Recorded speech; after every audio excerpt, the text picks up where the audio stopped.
We're muted. Good morning. And now we're not muted. I'll just repeat that. Good morning. Third time's a charm, right? Right. This is going to be so cute. I am super excited. I think we need to make a couple of these. I think so too. I was actually thinking, wouldn't these be cute for us to like carry at Novi and have like all of our stuff in it? Yes. So yeah, if you see like 100 of these, there's a reason for it, right? Yes. But yeah, it's super cute. So it's kind of might be a little bit of a long project, so we could run a little bit over because there's a couple hoopings and a few steps. Little bit of steps going on, just typical things, nothing hard per se, just a little bit of things. Right. So we're going to jump in because there are going to be a few steps and a couple long minute stitches. So you'll hear us, doing our normal chit chat ramble thing while things are stitching. But we're going to jump in so that it doesn't take forever. So the first thing that we need to do is stitch the back. So this is a quilted bag, which is awesome. Yes. And it's quilted on both the front and the back. So we need to make the backing fabric first, which is pre-quilted. Yes. So that's what we're doing. So the first thing is a placement line for our batting. So we're going to do that first. And we did this technique with the little fish and the dog bone. Yep. Same concepts, just different shape, and a little bit more to it this time around because, of course, it's much larger and, in my opinion, much cuter. Yes, absolutely. And we are doing, there's two sizes, so we chose to do the large one because we can. So that is an 8x12. I don't know that I did that. That doesn't look. That does not look like large. the large one. No, let's try that wait again. a second. I only saw one on there.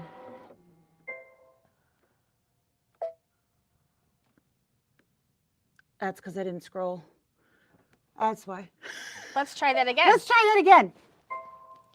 Okay. Now we're going to do a placement line. For the large bag. For the large bag. Otherwise... So that would be the size of the small. See, I did that on purpose. Totally did that on purpose. I'm not getting old. No. Are you touchy today? It's Lisa's birthday, so totally make sure touchy. you wish her a happy birthday. But my hair is like super silky this morning. Feel that? I mean, like, oh, it is very soft. Silky. I don't know what the heck happened. So it won't hold anything, right? Nope, it's going to be really, really straight within an hour. So I get in the car yesterday, speaking of hair, right? And Dave says, did you see the lawsuit about the hair products online? And I'm like, there's a lawsuit about hair products? He's like, yeah. He's like, apparently a bunch of dry shampoo is being recalled because there's something in there that can cause blood cancer. And I'm like, I use dry shampoo. Which brands was that? I couldn't find the article yesterday. So, and then I didn't think about it again until you said that about your hair. So that has to be on our list today. Yeah, we need to check into that. Yeah. All right. So our kits are large enough to do whichever size you have the ability to do. So this all came out of the kit that you purchase if you got ours. This is enough to do this size. Yes. So you will be able to do this as well. You won't have enough to do both sizes. No. Close. You probably have enough of the colored fabrics. You wouldn't have enough batting. It looks like that, yeah. But you would just need a couple fat quarters in order to make a second one, or scraps really, because the smaller one obviously takes smaller sizes. But we have our batting in there, and this is going to do that placement line. And then now we're doing the tack down line, and then we're going to trim off the excess batting. Yeah, you know, there was tape in the picture. Yes, there's totally tape in there. Here's my tape. Smoothing out. So in the instructions, there was also some prep that obviously we did prior to sitting down in front of the camera. Yep. Do you want it? You did most of that. Yep. So why don't you talk? I only did that little bit. So the very first thing that you are going to want to have done when you go to start making your bag is you're going to need to have the handle. So if you don't have a machine that allows you to do two things at the same time, like you don't have two machines, you might want to prep your strap first, because you will definitely need that Those pieces. Exactly. So I would prep my strap first. The only thing that I did different in prepping my strap was I did add the Easy Tee to the handle because make it a little stronger. It gives it a little bit more strength. And then you're going to cut that piece out, and it's basically 2 3-inch strips that are the width of fabric. And sew those 2 ends together like you would sew. It does not have to be a diagonal seam. Nothing bad would happen if it was a straight seam. They do show you a diagonal seam in the pattern. And then you're basically going to fold the 2 ends in half and then fold it in half on itself. So it will finish to about 3/4 of an inch when you're finished. If you wanted your strap to be just a little bit larger, you certainly could. You would need to add some width to your straps. I think 1 inch would be really perfect for this size. And our hardware will definitely give you enough for 1 inch. So if you cut your strips 4 inches, then you would be able to get a finished 1 inch strap in there. So I believe now it has. There is not a placement line. Yes, which is just what I was looking for. I was like, is there a placement line or not? Nope, just over top of. I love this fabric. It's really pretty. All right. Before somebody asks, we are stitching with Exquisite color number 1146. So if you like what you see, that's the one we're using. If you don't, we're still using it. You just don't have to either. That's right. All right, so once you have your strap set, you're going to have all of the pieces pressed in, and then you are going to top stitch along both edges of that so that it is held together. And then you will have one long strap. You will need to trim off about 2 inches, 2 2-inch strips. That's going to give you the pieces for your D-rings or your bag rings or whatever you're calling them. And you're going to then stitch the D-ring on. They do get stitched into the bag, but I would basically baste the 2 edges together so they don't fall out later on. Do you want a different color? It looks really tan. Oh, it does look tan in here. Okay, so we're going to change our thread color because we don't think we like that for the quilting. And then you're going to prep the big pieces of fabric. So you have your lining fabric and above the lining fabric. And those 2 pieces need to get folded down about a 1/2 inch so that you have a nice finished edge. Your instructions are going to point that out to you, but you will want to have that done before you begin sewing. And then you're going to want to put some fusible onto the back sides of the colored fabrics. So is that too dark? Let's see. It is pretty dark. It's pretty though. So I mean, we could certainly work with that.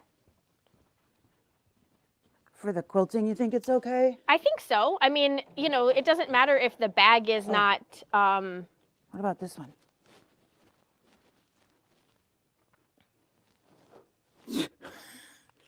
Really running out.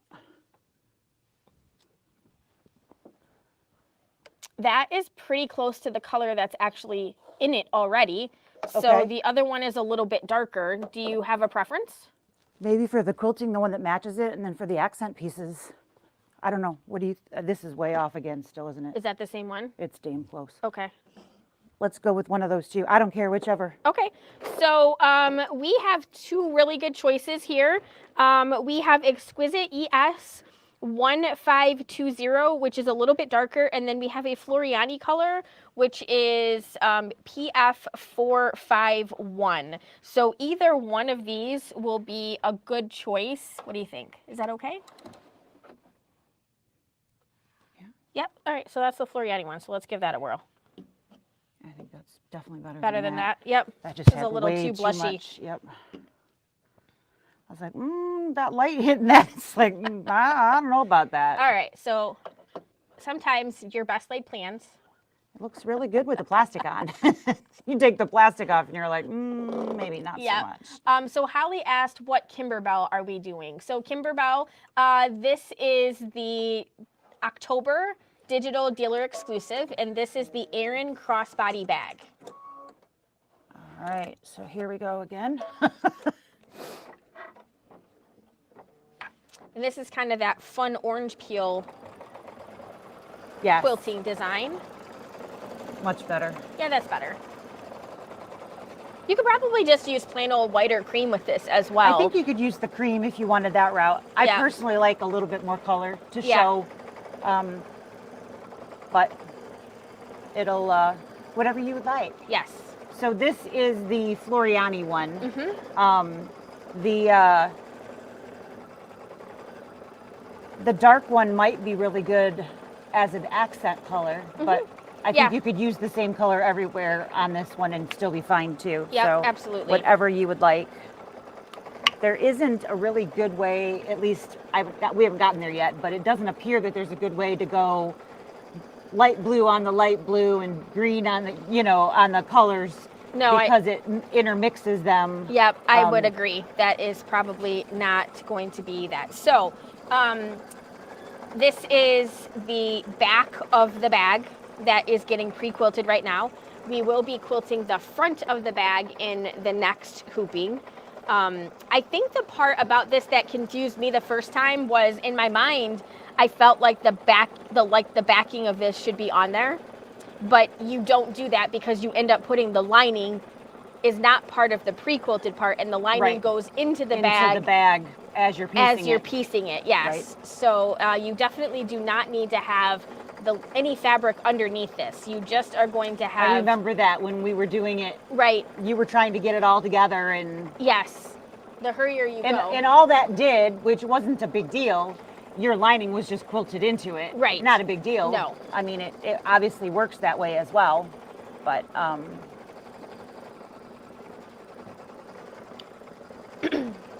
But your bag prep is, we starched the fabrics, pressed them, trimmed them out, just the normal type of bag stuff. Right. And like I said, the only thing that I added to this was I did put a little bit of the Easy Tee, which is the fusible woven that we use and on you already the back were of the doing fabric. that, so it was, it wasn't like you got it out just for those pieces. Nope. You were already doing that on your colors. Yes, the color pieces. It was just those little pieces adding on it to that. Absolutely. So if you aren't putting a strap, like if you just want this to be a zippered bag for of course, other you just stuff, skip that part. Then yeah, you would not need to do that. So, and they do call it an optional strap in here, but definitely if you want to use this as some sort of a crossbody bag, you would want to do something. And by bare minimum, you would need to have something sewn to your D-rings, even if you didn't make your whole strap first. Right. Because otherwise, that won't work. So. Did you answer Holly's Nova question? That it wasn't a question. It says we will see you at Novi, not will we. No, but I did answer her Kimberbell question. Gotcha. So Connie said she loves our videos. Yesterday she watched an old fill in the blank from October 21 and was able to eliminate a couple of mistakes that she might have had. Aw. Thank you. Yeah. And you're welcome. Yes. That's the whole point. Yeah, whenever somebody says I watched an old video, I'm like, I wonder if they're going to say, that was awful. You guys have come so far. Because we watched some of those old ones and we're like, wow, that's so bad. That's so bad. The watermelon hot pad was several, I think. A couple months ago. Yeah, it is on the website, but I can attempt to look here.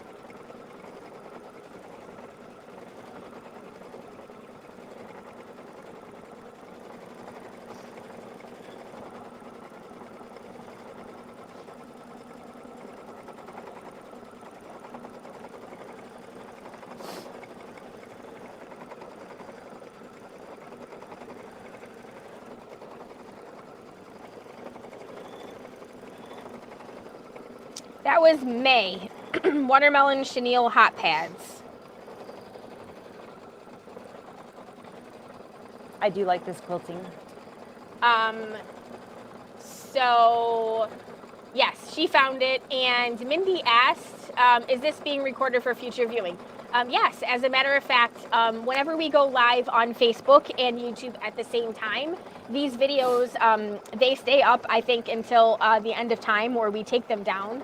Sometimes it is harder to find it on Facebook because of how where it puts our videos. Where those are. Right, but they definitely are on YouTube, and sometimes YouTube makes it a little bit easier to search. At this point, I would say when you were replaying a video, it probably doesn't matter because I think Facebook forces you to watch commercials and YouTube forces you, unless you are like a paid member. Right.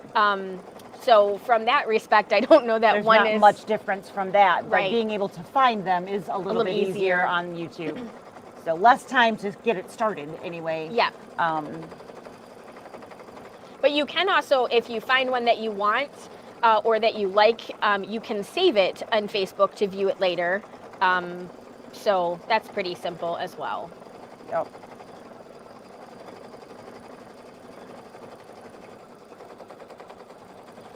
Oh my goodness. Right? It's just, what are we doing? We're watching about it. Halfway through. Yeah, like I said, if you had a machine, if you had two machines, this would be a great time for you to have the one quilting the back while you're prepping the front. Your front pieces, yeah, for sure.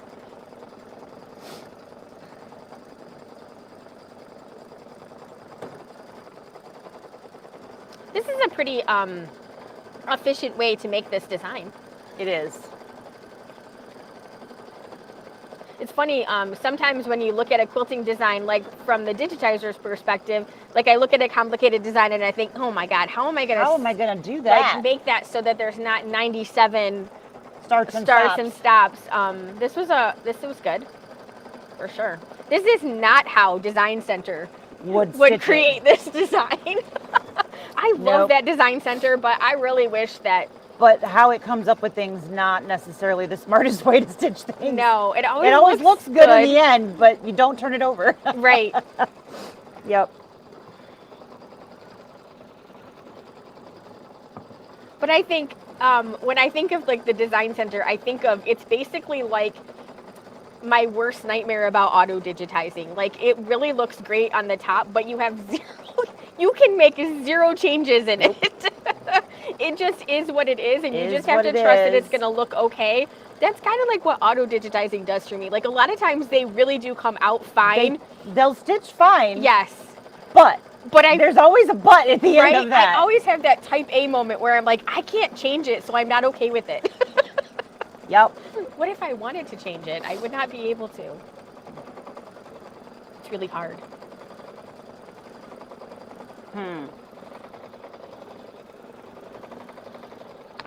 I think this would be really pretty if the background fabric was a little like a grunge or a little plainer, because then you could really show off the quilting of this. Quilting would show up a little bit more. I love it. It's super cute. What do you think? I really love this quilting pattern. The orange peel. Yeah. I do think that you would see it more if there was a little less going on. Do you have, is this the colorway that you want to make another one, or do you have plans? I love the color of the orange peels on the front of the actual fabric colors. So the color scheme I really like. Yeah. I don't know. I could possibly swap this for a grunge and be totally good with that. Yeah, I was trying to decide. Like, I think I'm really into grunge, but you know what I really like? Shimmer. I think we need to get some shimmer grunge. Yeah, I know. We only have a couple of those. Good thing. The camera appears to be frozen. I wonder if it's working. Ah, there we go. We caught up. Hopefully that was, Yeah, I wonder if you guys are having trouble viewing our video today. It's freezing on our end a little bit. Yeah. I wonder if they're all online back there. Yeah. Yeah. Let me go. I'm not, because I think my phone fell out of my pocket in the car. And I'm plugged in hard, so. Maybe I didn't, but I don't see. No, it's over there. So apologies, it does seem to be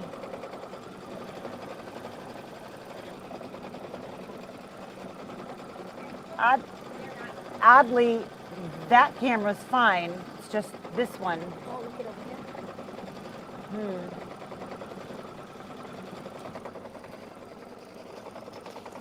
That's not good. No. Something went wrong. Please ensure that you are connected to the internet. You might have lost internet. Great.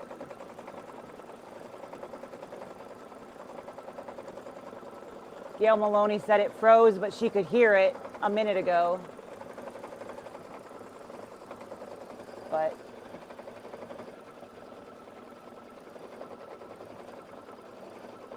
I got nothing.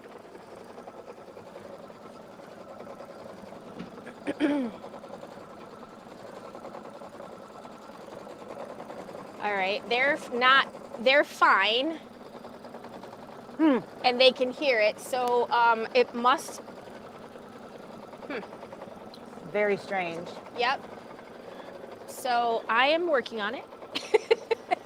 So Sarah's computer that's running all of this says something went wrong, and there's no picture there, and she's offline over there. So I'm glad to hear that it's all working on your end. We'll just keep plugging away. We still have a couple minutes left on this quilting piece. And then it's going to, I assume, do a registration mark for us when we put it on the front piece. Very interesting. So apologies, technical things, part of the life that we lead these days. Got something up over there. So this is quite a bit bigger than the other size. It's a nice jump between the two. We are making the Erin Crossbody Bag, which is October's digital dealer exclusive. We do have kits still available in store if you are looking for the fabrics and the hardware to make that. And of course, the digital download you can still order as well. Well, we're back. The only way I could get back was to unplug this guy. Interesting. Yeah. So this is the picture of what we're doing, just so that you can see, for those of you who aren't sure what we're doing at the moment. So this is the back, again, just for anybody that's just checking in with us. And do you think that it would be helpful if we changed the color of this to make it easier to see? Probably, that would be helpful. Like a bright orange or something? Sure, that sounds great. So you won't see this registration mark when the bag is all put together, but you are going to be using thumbtacks later on. Oh, were we using here or there? We were doing the front because there's no, they were in the front. Okay. You can do whatever you want. Forgotten, obviously. Is it your birthday or my birthday? I'm having sympathy memory issues for you. Problems. So we're just going to get little lines here that are going to also be stitched on the front hooping for lining up the squaring in, basically. So the little bits on the outside will not show in the final stitch out. No, that'll end up being in the seam. The seam allowance. So, but color will help a little bit. You could also put colored bobbin in because you'll be, of course, using both sides. So, but you do see, your top thread on the back as well. So, if you already have some laying around, you could throw it in, but I wouldn't run any for it by any stretch of the imagination. But if your sewing room looks anything like my sewing room, I have oodles of colored bobbin thread laying around from lots of randos left over. Lots and lots of those left over. Too funny. All right, so that is hooping number 1, and that is everything that was needed for that, guys. Yep. So I am going to hoop a second piece of stabilizer, and I'm going to set this aside for the moment. And Sarah's going to pull up the front design.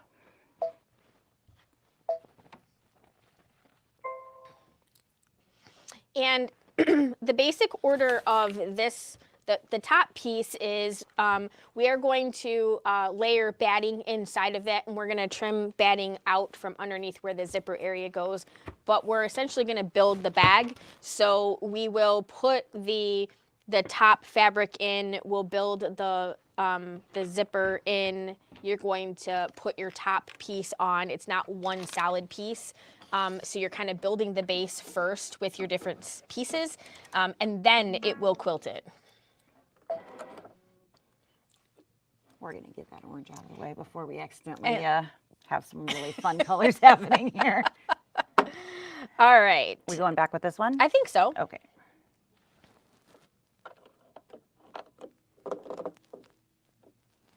So putting that Floriani back in that we used to quilt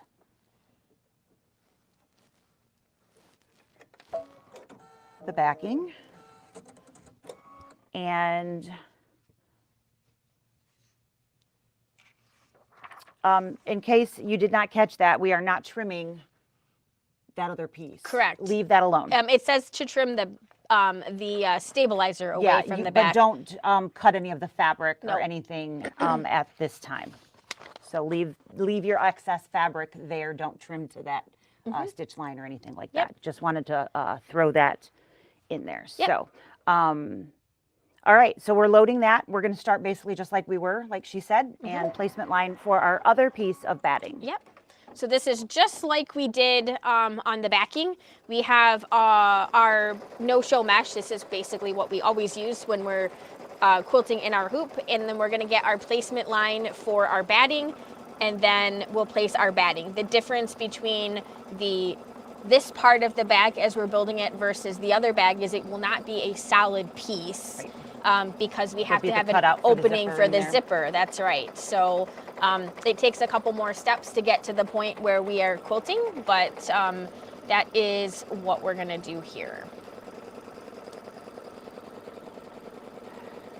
Did you answer, Mindy? I think I probably just answered that.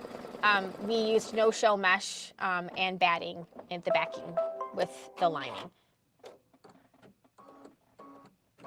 There wasn't anything. So Mindy, we basically just followed the instructions, and I had mentioned earlier, I'm not sure if you were in yet, but when we did like the zippered bag for the cat, the fish and the dog bone, you don't put anything behind. No lining or anything. It's just the front. Just the front when you do your first quilted piece. Because the lining gets built in this bag, essentially. It'll be in this portion of the bag, not the backing piece. Right. Basically, all we were doing for the backing piece is quilting our back fabric. Exactly, pre-quilting that piece of fabric. Yes, and then you build the bag like you normally would, which is why there's no lining on the back of that, because when you do a typical in the hoop zippered pouch, you wouldn't put your backing and your lining together that way. So now we're basically doing the same thing that we do for every other zippered bag. We just have quilted fabric. We just are using a quilted fabric, Hint, hint, if you want to make bags with quilted fabric, this is how you do it. That's right. If I can pull the stabilizer off that while we're working on this part. If you want. Scissors too, or do you have some? I think I gave you. Me these. Yeah, I'll use those. That's fine. I've got others. This is fine. I have plenty of time.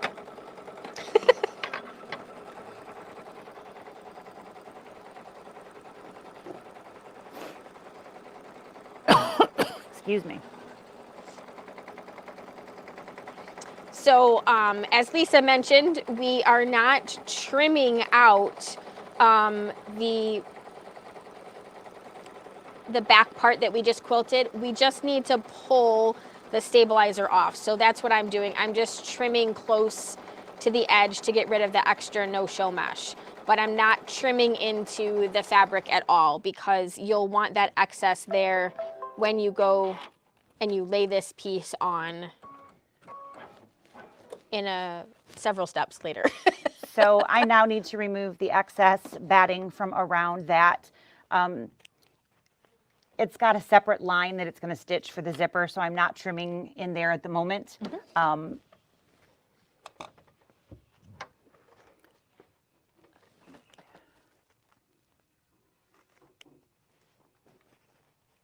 There we go. A little bit larger view there.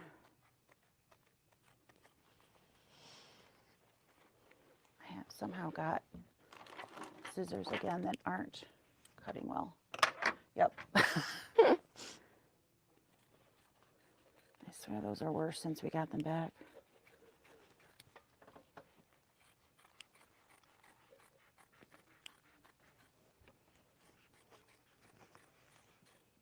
Yeah, you might be right.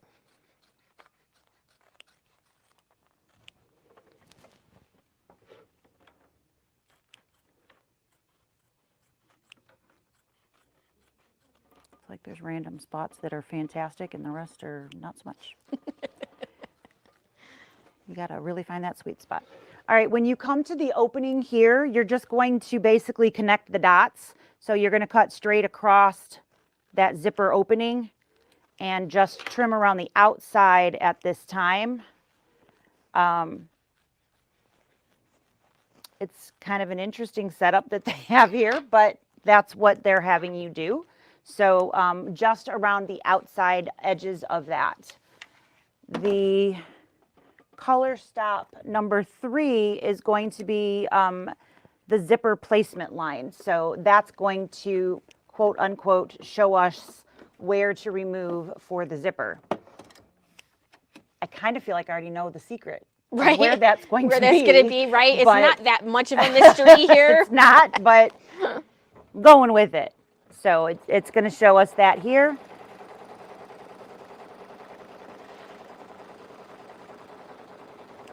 But I really think, more importantly, what that does is it kind of reinforces it gives that it an additional stitch so that the batting stays in place. Yeah. You do not want to remove those stitches. You do not. You want to. You want to have batting underneath there, and you want that to be stuck down. So. Yep, very important. Resist the urge to cut it out before that because you can really pop into those stitches. And you don't want that the batting, moving around as you are working this project. So now I'm going to remove from inside that area just the batting.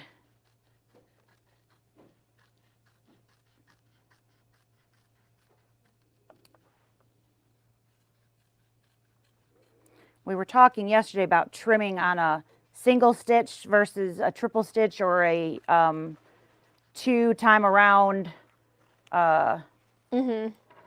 This would be the 2-time around concept at this point because previously it didn't have that extra little bit of trimming. So now you can see that I've got 2 separate sections there.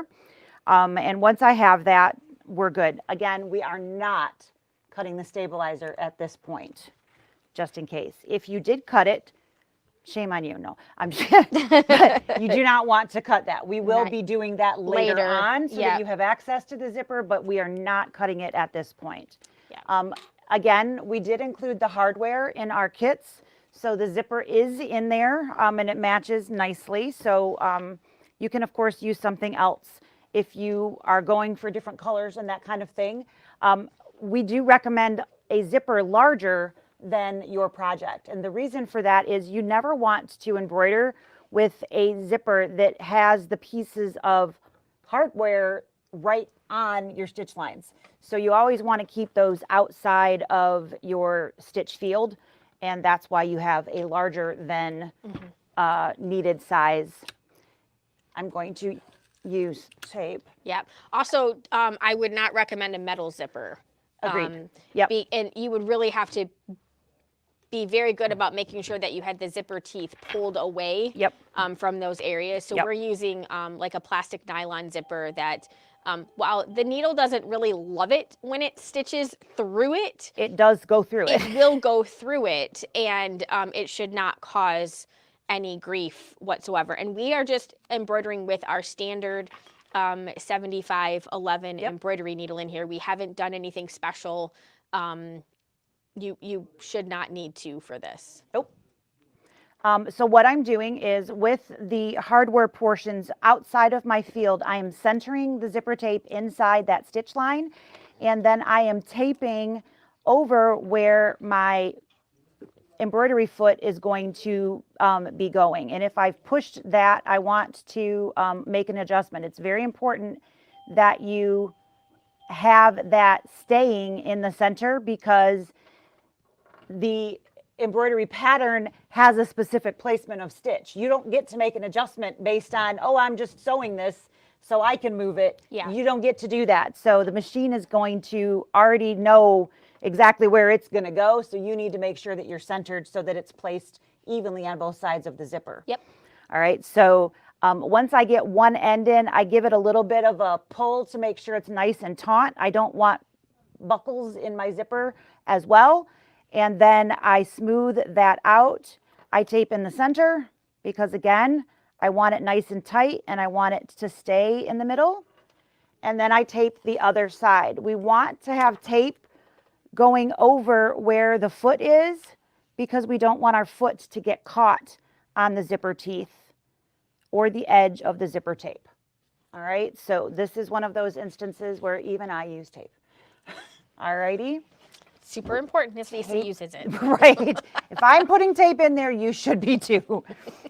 All right, so in it goes, and it's going to basically repeat that last piece in just a little bit more, and now it's going to tack that in place.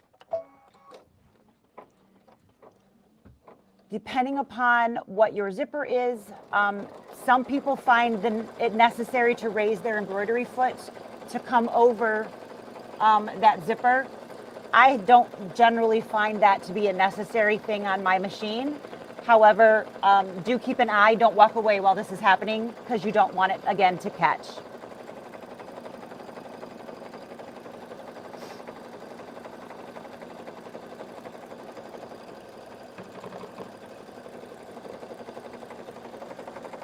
I really wish, I know I've said this before, I really wish that this first pass was a basting stitch, so that if you totally mucked it up, you can take it out a little bit easier. Yeah, you could remove it without destroying your zipper. Yeah, because it really does muck up the zipper if you don't like what it looks like. Yeah, so they didn't ask me. I don't understand why they don't ask us these things. I know, right? We're super important. We totally are. All right, so at this point, before you move on, the next step is going to tell you to remove the tape and move. But before you do all of that, you need to look and say, are you happy with how that's stitched? Because if you don't like it, this is the only chance you get to fix that, to take out those stitches and go back and move things around. So you want to make sure that you're fairly well balanced. If you're slightly off, it's going to be okay. Yeah. But you do want, I'm good enough. Yeah. It's really hard to be 100% centered. It is very difficult. But the Kimberbell paper tape does tear pretty well on that stitch line. And then I generally, once you get the outside edges there, it comes off pretty good. I'm actually going to switch over. Okay. Because once you get the tape removed, we're going to then remove the stabilizer from the back. So I will need to be over here anyways. So tear at the stitch line.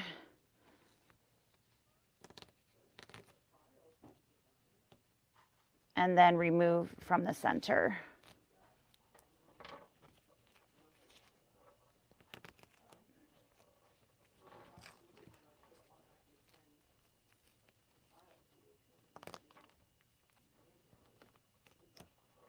All right, so once all of your tape is out of the way, we're going to flip to the back side. And now we need to remove the stabilizer from inside the stitch line. So not outside, just inside that area there. You can use a seam ripper, you can use a pair of scissors, whatever it is that you're looking at as the safest thing for you. We all have different things that we're comfortable with. So whatever you like, I like my microchips. You don't, of course, want to cut the zipper itself. You just need to get it started somewhere. Seam rippers do work really nicely to get things started if you're especially nervous about cutting too much.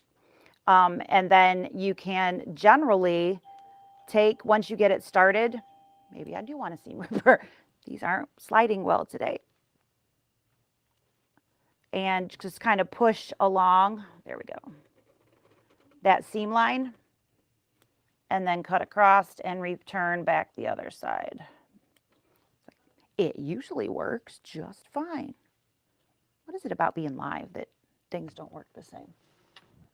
I think it's, we do it on purpose so that people can see that the struggle is real. Feel better about when they struggle. It's the same way as for us. Mm-hmm. It's not always roses. So again, Sometimes I just it's dandelion fluff. Sometimes we get a lot of dandelion fluff. You are not wrong. So again, I just like to push that, and then I get a nice even line. It generally doesn't push through stitches without fighting you, so I can't accidentally go too far, and that gives me access to the back of my zipper, but doesn't, because of all of those stitches in there, I'm really not stressing or de-stressing or whatever the word I'm looking for there with that. So then I'm going to come back to the machine. Yep. And that is super important because if we don't have access to our zipper, it's going to be really hard. It's going to be a really pretty thing we hang on a hook. Uh-huh. Yep, it's going to be just a decorative piece. Okay, so above zipper fabric. Yeah, I think we put fabric down now We before do. we stitch, Yep, right? there isn't a stitch right. placement line. We're going to use the zipper placement line there as our line. So pretty side is going down, and we're going to use the pre-stitched line already. So we're basically covering up the zipper is where we're going with there. This is kind of a flip and sew. This is a flip and sew, absolutely. And we're going to just tack that in place. Of course, you can tape if you don't want to have your hands in here. And it's going to give you that approximate 1/4 inch seam built in, so you don't want to go above that line, just on the line and covering the zipper. Don't go too high. You want to make sure you have enough fabric to do the flip. Absolutely. All right.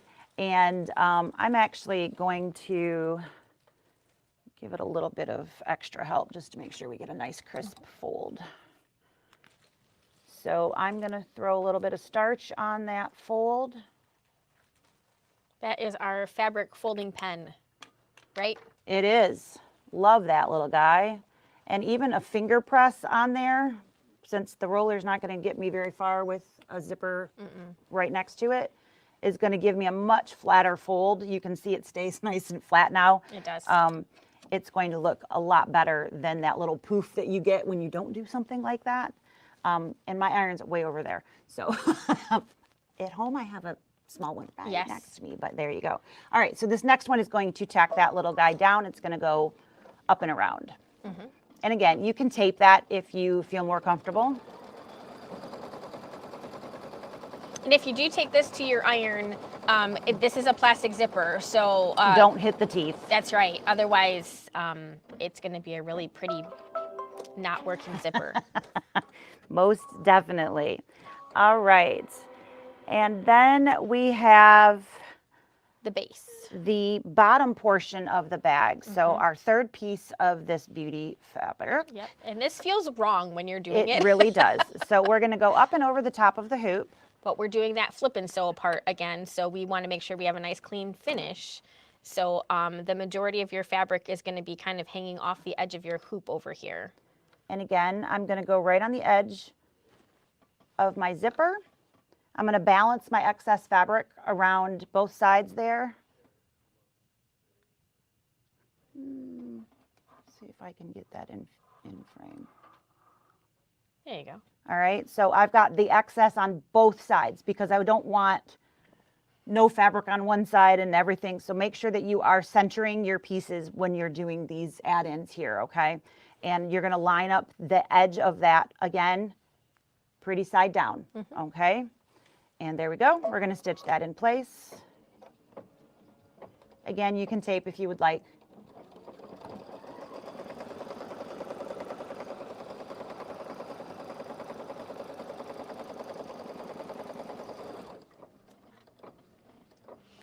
I do love how it just glides right over. And I just starched a whole bunch of stuff I didn't mean to. That pen just went whoop. What's a little extra starch in our bag? Never too much starch. Well, that's not completely true, but. All right, then we're going to flip and fold that down.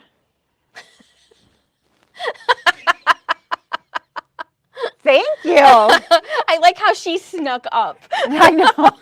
It's a secret. All right, so again, with that starch in there, it's nice and smooth. And then color stop number 8 is going to do a large stitch, tacking this piece in place. Again, you can tape if you would like to. With that starch up there, it's actually doing a super great job all on its own. But I still like to pet my fabric as it's getting stitched down.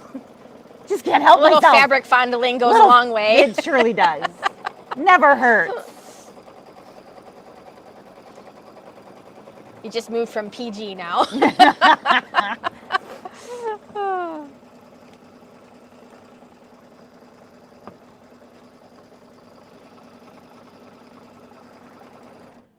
Right, with all of that in place, we now have our quilting again. So this is approximately the same amount of time that we had, it's actually slightly less because we have the no fly zone there where the zipper is. True. But we're just gonna get that quilting going. And now we have about 10 minutes. We have about 10 minutes, exactly. So. And we're just gonna quilt in the hoop here. Woo!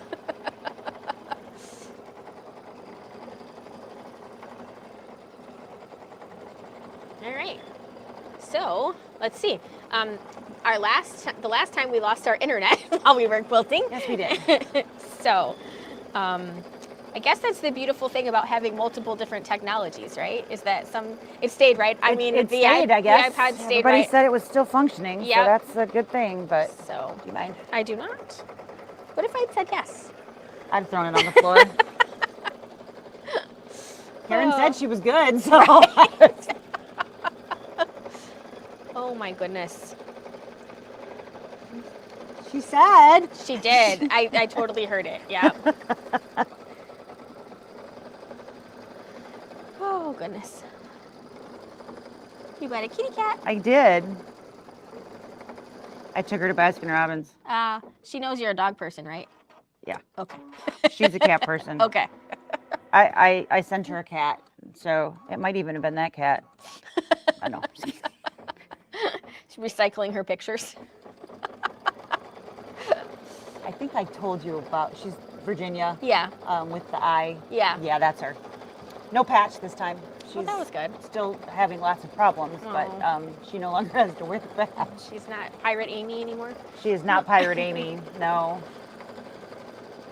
I mean, I just felt so bad for her. We went to that baseball game, and literally everybody that said hi to her went, "Arr!" And I was just like, you don't think she feels bad enough already? You have to do that. It's just like, oh, that poor woman. But what are you going to do? Right?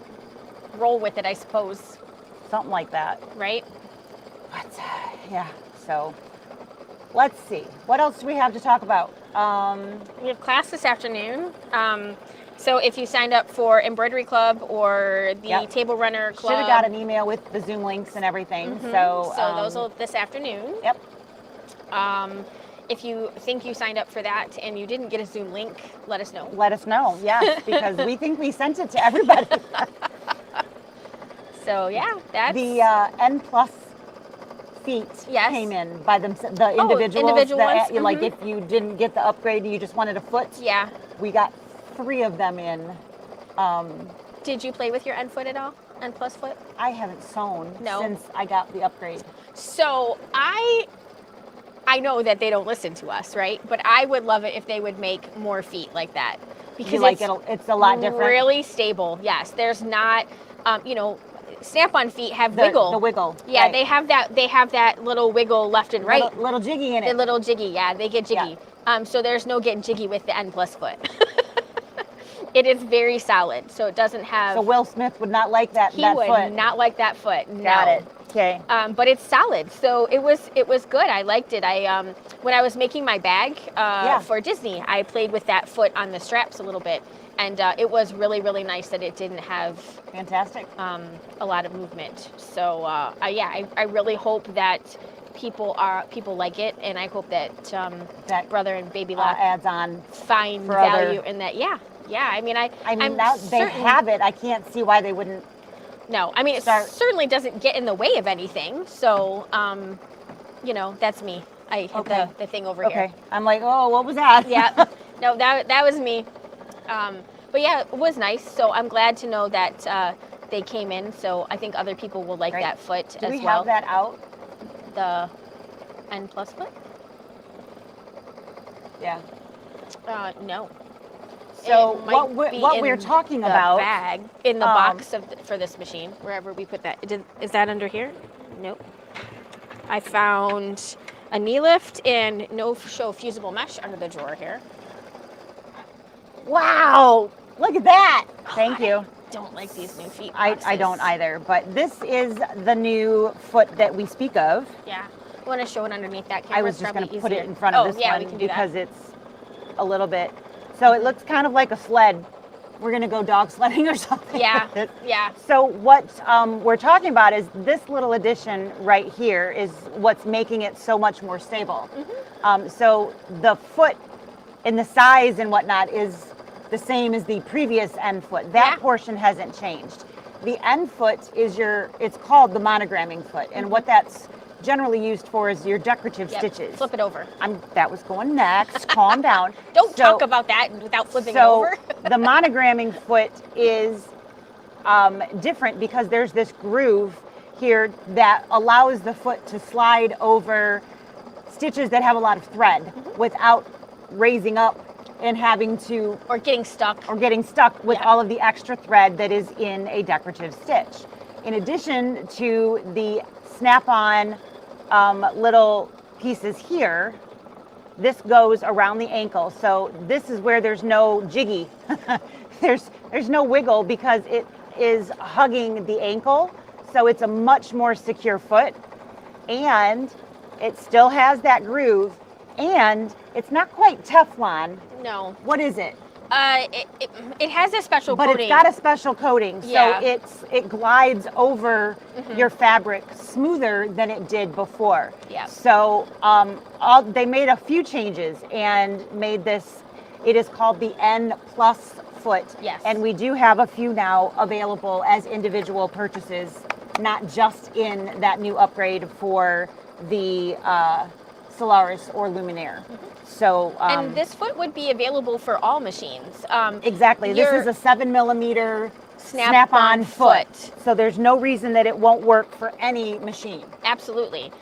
Because your machine doesn't have foot recognition in that instance, Correct. so it would not know what foot you had on. So you could definitely, I mean, even all the way down to like the Presto 500, I mean, anything that has a snap-on foot that has an end foot already that you're doing some decorative stitches with, this foot would work. That the little bars on the side, they just hug the ankle a little bit.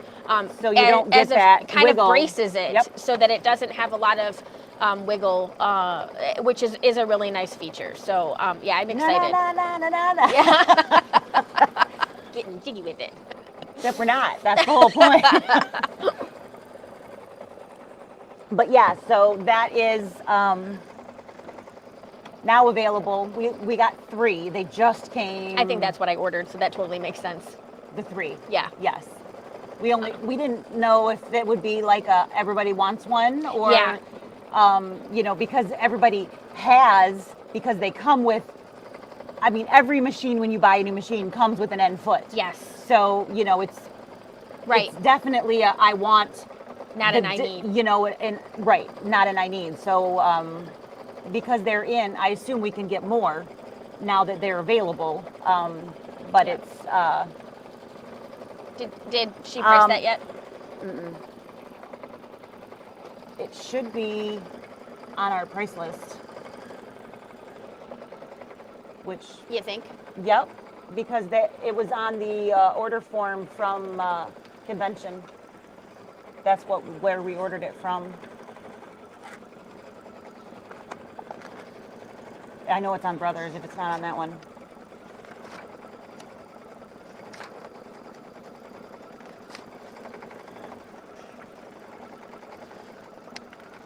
I'm getting there.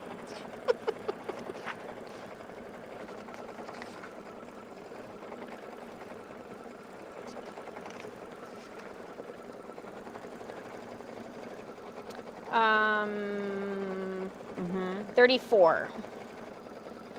So MSRP on the N plus foot is $34.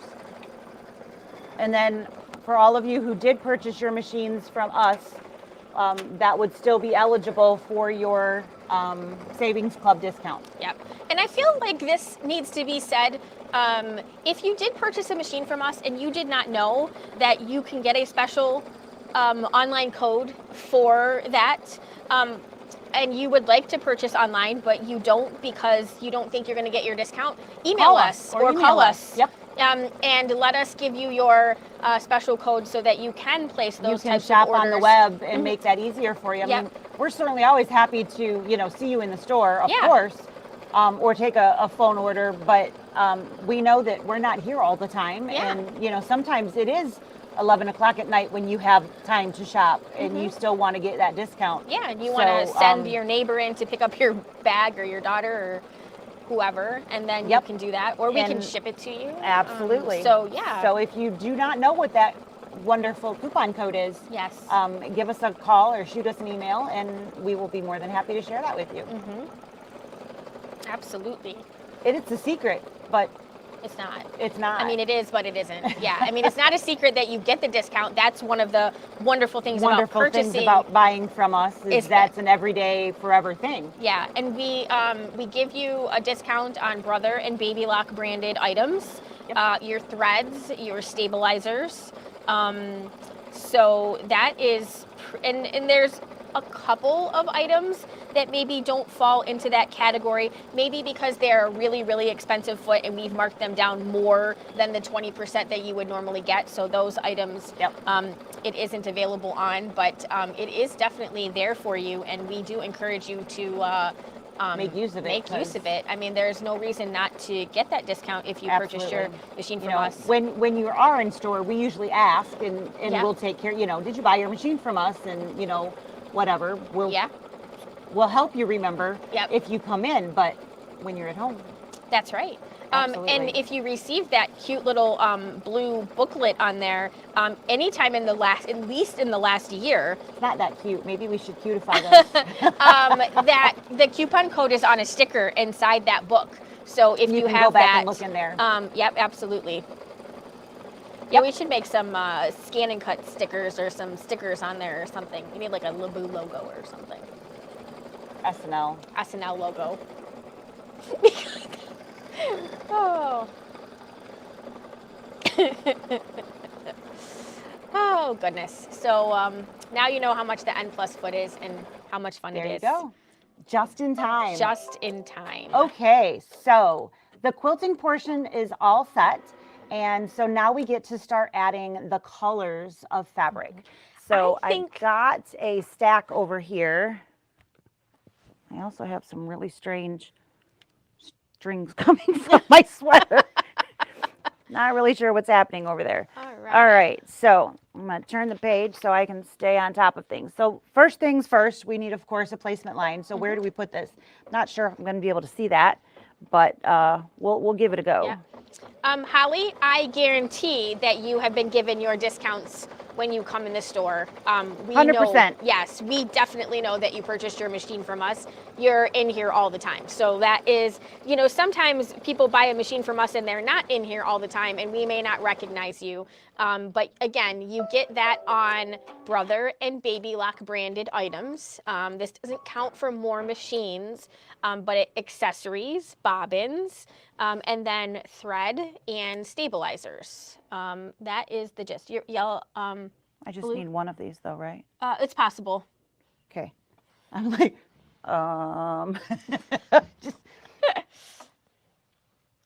should we make that, should we change the color so that it's just a little bit darker so it's easier to see? Or do you think you can? I think I'm good. Okay. Just making sure that I'm. We'll see if I get it wrong, then we'll change. Yeah.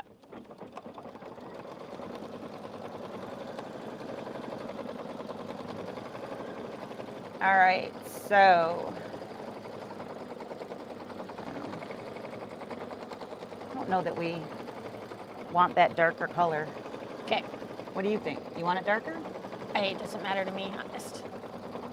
I don't know. Phew, just make it. It's close, but we're in there. And I mean, the lighter color will probably go over top of it. So if you wanted it just to make it easier to see the placement lines, we could do that.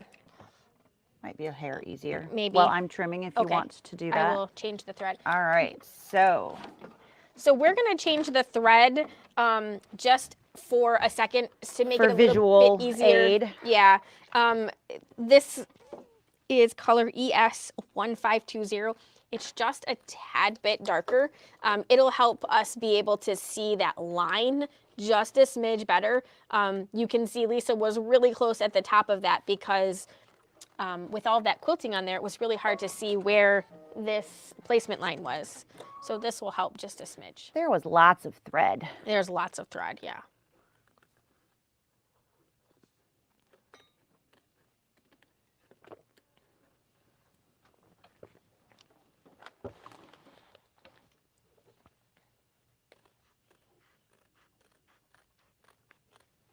So these fabrics do have fusible backing on them so that they are nice and solid, and do have that added bonus of a little bit of a color block to them so that we're not seeing what's happening underneath of that as well.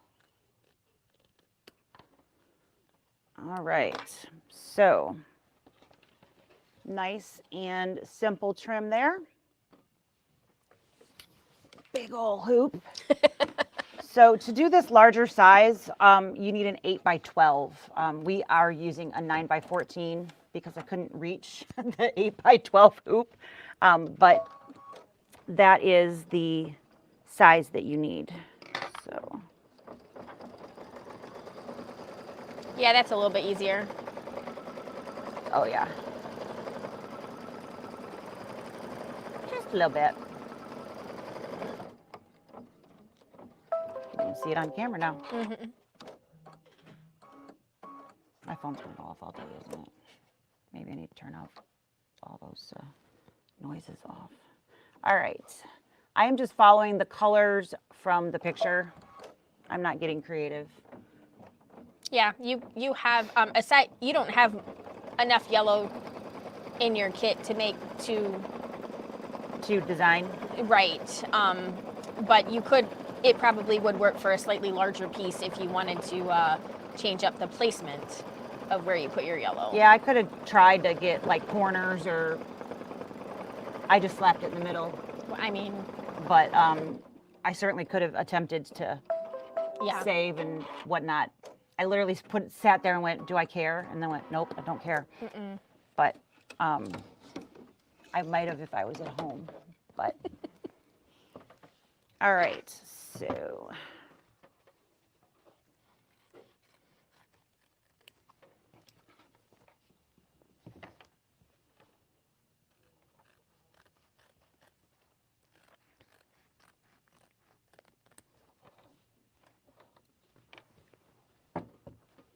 just stab myself in the arm. Good morning. Nice little wake up. Little morning poke. Little morning poke. Wakey, wakey. No eggs and bakey. These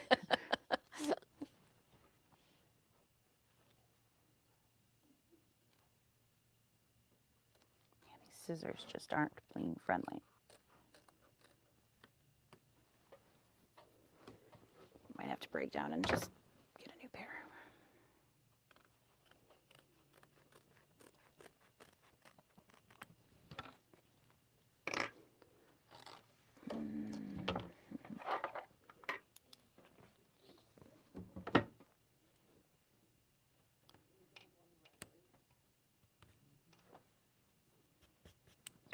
It's a tiny little point in there, isn't it?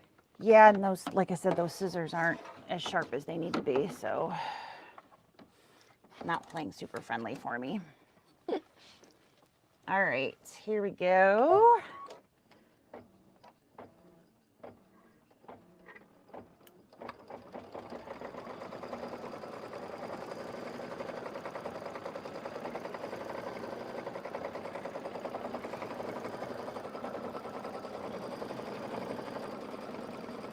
This is darling. It is. I really do think this is probably my favorite. I've made quite a few of her zippered bags. I think this one might take the cake for me. I like the Baby Luck exclusive one too. That like has those. the it's a I don't know, it's a quilt block. Yeah. That one is cute too. But this is a little easier. Yeah, there's a lot of piecing in that one. That one takes a hot second to time. make that one. I like there are some not purse types that I really like as well, that are pieced, but from the zippered bags, this is, I think, my favorite. Like the purse type. I don't know. Did you see the USB holder that Kimberbell is coming out with? Isn't that cute? It is very cute. It'll match your tape dispenser. That I had to buy, even though I I know, already and had. then I was like, I God, now I'm gonna have to have a tape dispenser. I'll have to have all my stuff matchy-matchy. It's super important. So even though I had 2 of the other blue tape dispensers, I still had to buy a 3rd one so that I had that one. I really liked that print. I haven't bought the notebook yet. Not because I don't want it, but because I haven't been home to do any organizing. So I'm on a kitchen organizing kick right now. Are you? I've been pulling fabrics out of my sewing room that I am never ever going to use. I'm trying to purge some stuff. Are you? Yeah, I'm going to bring some in. You guys can have any of it if you want. Anybody who comes in can have any of it, really. I'm happy to share it. Your tastes change over the years. They do. Yeah, you buy something at one point, I'm going to do this, and then you look at it a couple years later and having gotten to it, and you think, what was I thinking? Yeah. Yeah, I think. Or even having started a project. Right, and then you have like leftovers, or you're just like, I'm over it now. I don't like those colors. I mean, I started things in my old house. Yeah. And I've been in this one now for 8 years. Yeah. And they don't match. Yeah. So I know. What are you going to do with it? What am I going to do with that? Yeah. I'm going to leave it in the box. I know. Every time I go through the room, it gets a little easier because now I'm like, well. How is your move going? Is that part of why you're doing it? Yeah. So I don't know. I brought one machine upstairs. So I've got my luminaire is now on the main floor, like sitting in the big cabinet behind my couch in the living room. And then I took my cutting table up to the loft on the 3rd floor because and I took my serger up there. And then I have my my older Bernina and my straight stitch machine in the cabinets in the basement still. But I don't know. I'm still processing if I like it spread out more. I didn't use it when it was, I didn't use my sewing room enough when it was all in the basement because the getting to it and I don't know. I really just the basement is it's beautiful down there, but I just feel alone. Yes, disconnected. I mean, it's just David and I there anyways. So, but like this way in the basement now, we brought like a comfy chair and down there. So like if I'm down there sewing and making a bag or something, Dave can hang out down there on the couch and watch television or play video games or, So I don't know. I don't know. I should have been happy. It was beautiful, but it just wasn't getting used the way it should be. But bringing my sewing machine up into the living room area, I have been sewing every day. So like I sit at the sewing machine and do a little bit of stitching all the time. So I am definitely using it more. And I guess but finding all of my stuff right now has been a challenge because of course it's on 3 floors. So Sue asked, will we be doing the fall Bella Box stitch along? I want to say yes. I just don't know when. Yeah. Because of what the dates that we have coming up. Exactly. We both have our Bella Boxes, but we will not be able to do a stitch along until after Novi, which is going to be at least we will not be able to start until at least the middle of November. So we will definitely do them, but it's going to be a little bit late for us. We have we have the North Pole event next week, and then the following week we will be at the Sewing Expo. So we just don't have the time to get it in before then, along with the other stuff that we have to get done in order to do those 2 projects, the Sewing Expo and your event. We've got lots coming up, so but we will definitely do it. It'll probably be more of a nook and cranny instead of like every other day for one this week, one next week. Yeah, kind of wherever hit or miss as we can get them in there. And then I've got another vacation coming yet this year before the end of the year, so there's just lots of days that aren't going to work, unfortunately. But yes, is the bottom line answer. Just unfortunately, I don't have a date, which I did get. I bought, I don't know if any of you guys bought extras of anything, but I did order extra of the leather boxes. Like I said, I am on a big organizing kick. I've been throwing a lot of things away. I actually got rid of a lot of stuff upstairs too in my sewing space, but I have a hard time throwing that stuff out because I'm like, I could use that. I might use that, but my kitchen has gotten really overhauled. All right, that is really, let's go this way. I think we're gonna go this way for this one.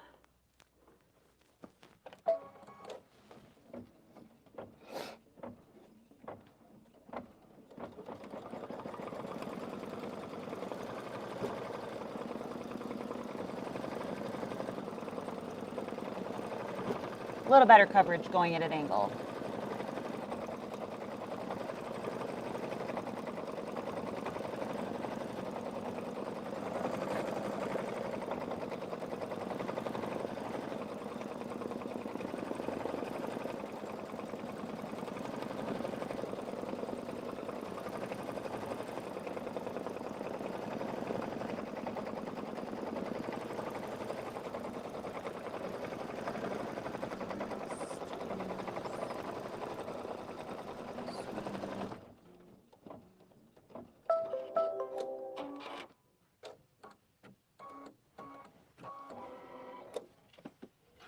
All right, almost there. Trimming. Oh my God, it's 20 minutes to stitch. Holy crow.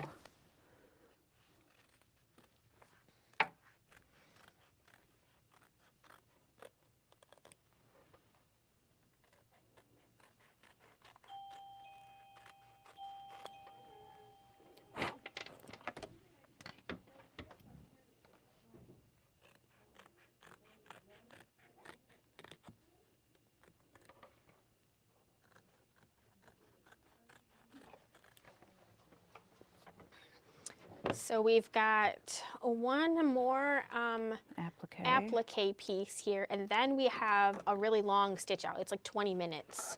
So it's going to take us a little bit of time to get through that. I suppose the advantage of watching this afterwards is that you could fast forward through the stitch out, right?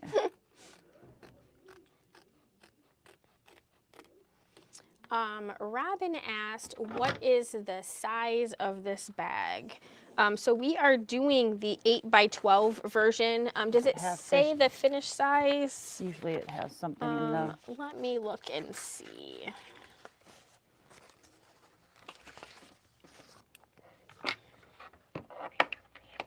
All right, so the 8x12 size finishes to 7 1/4 by 11, and the 5x7 size finishes to 4 1/2 by 6 1/2.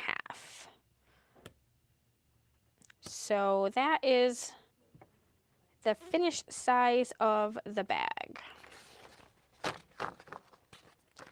So about 7 by 11.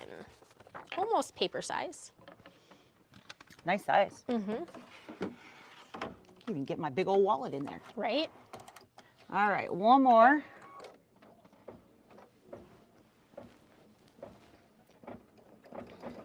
These are definitely my colors, though. Mm-hmm. This It's totally really works cute. for me. Yeah, the Container Store has been getting a lot of my money. I keep going back and I need another one of those. And Yep. when I was at Samantha's and we were baking, I'm like, don't you have? And she's like, no. I'm like, she's gonna. You need these.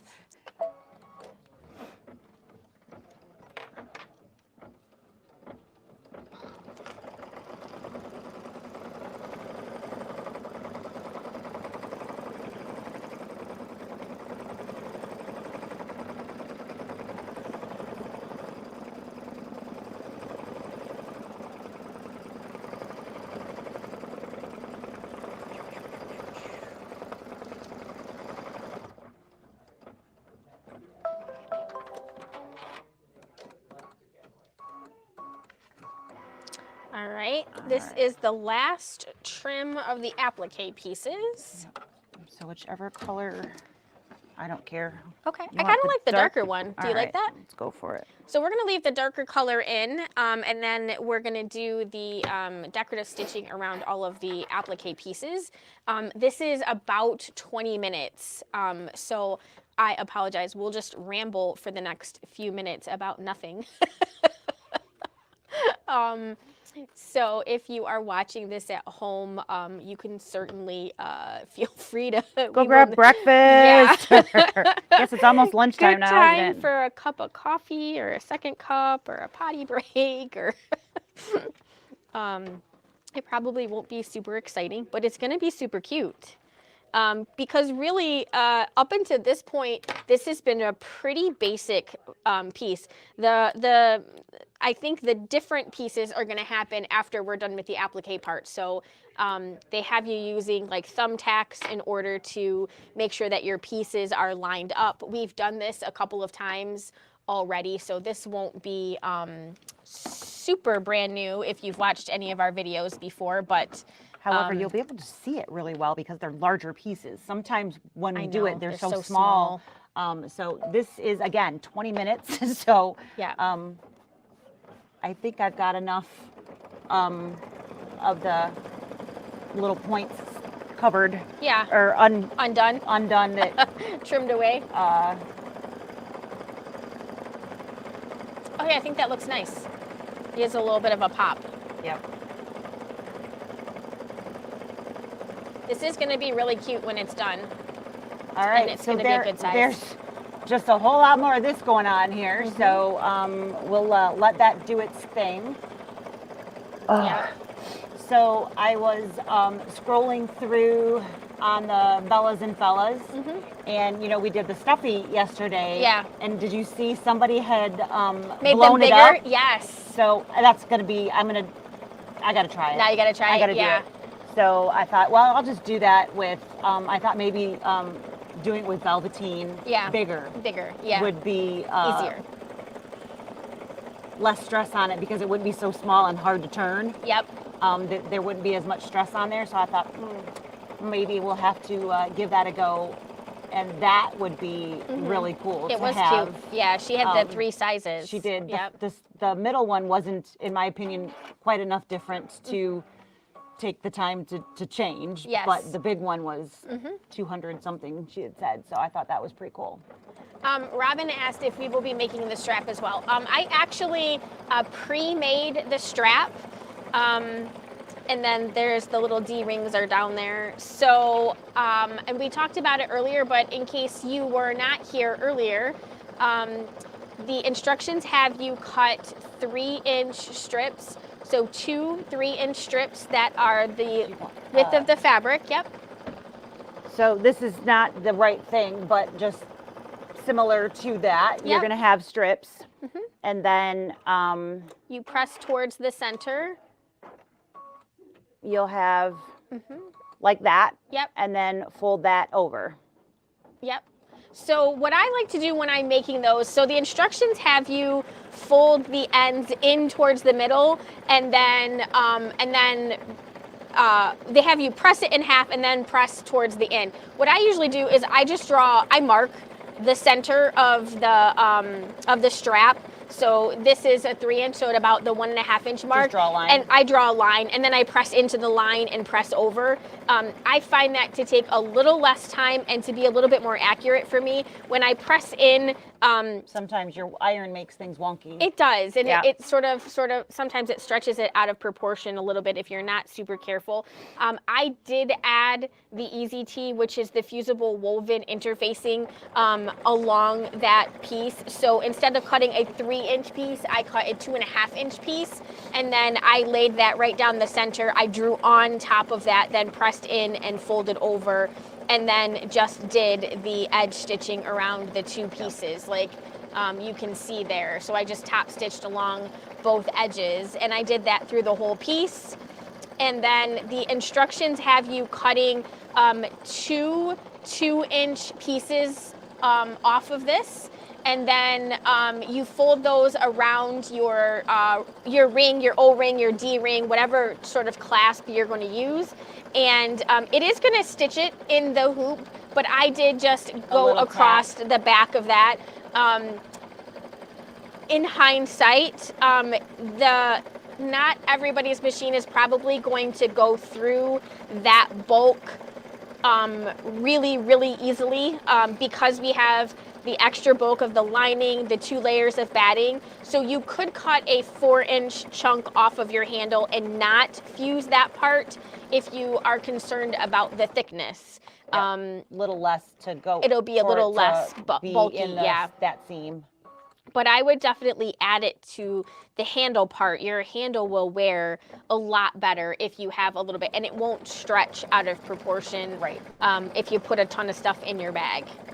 And I definitely think as every bag that I have ever made in the hoop like this, when you're finished with this project, take it to your sewing machine, and before you turn it, reinforce the area where your bag handles are going to go in, because this is just embroidery thread, and it is not designed to take a lot of stress. Right.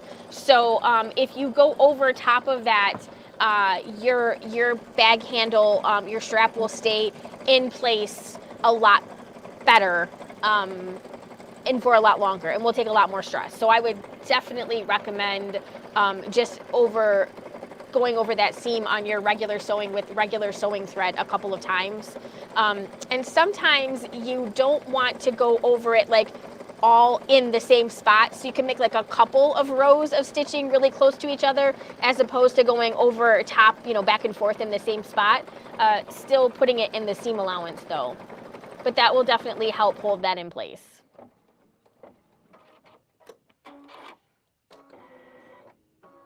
And you'll want to make sure that that is one of the first things that you do, because after we're done with all this part, we will be putting the D-ring pieces in the bag. So if we didn't have those, it would be... Right, you'll want that strap done prior to getting all of these pieces, unless you have a sewing machine that you can jump over to in the middle of. Yes. You're not going to... generally want to stop, switch over to a sewing machine to make those and then come in the back. middle. So, Yeah, this color that we're using now is in our Stitching in Style thread kit from Kimberbell. So it matches some of multiple colors nicely. Yeah, this is just one of them, one of the solids. Yeah. There's a reason that it's in there. Yeah. It's that it does coordinate nicely with Kimberbell stuff. Yeah, So. it does look really nice with this. I don't know that I would have picked that color like if I were picking fabrics myself. I probably would have picked something like gray or black for the background and not white. But this bronzy color is it is very pretty with all of these solid colors. It for really sure. pulls. It does nicely. It's a nice compliment. It's funny because when we pulled it off the rack, we were like. But when we stitched it, because we used it for the last Bella box, that's right. for like the perfume bottles, hardware, yeah, like we the were metal like, yes. in the perfume and the iron in the Eiffel Tower, right. and things like that. And it's stitched gorgeous. And we were like, we really like this color. And so we put it in the kit, and yeah, it wasn't something that yeah we necessarily would have gone to. Otherwise, but it just came out so beautiful that it was one of those odd colors that, it's like that gold that we stitched with. It doesn't look great on the spool, but wow, does it stitch out pretty. Yeah, I had people in the, what was that one called? Winter Wonderland, with the samples. Yeah. Oh, is that metallic? Nope. Just a regular thread, but boy, does it shine. It does. It just is the right shade. Yep. Absolutely.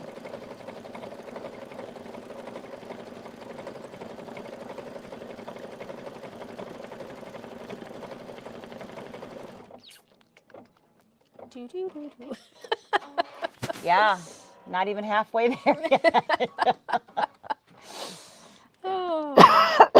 Excuse me. Let's see, what else do we have going on?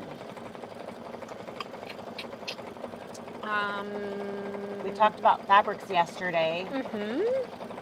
I don't know, do we want to grab and show those again? I mean, that's, we got time, and it's a very good chance that we've got different people here today. That's right. We'll plop those over there.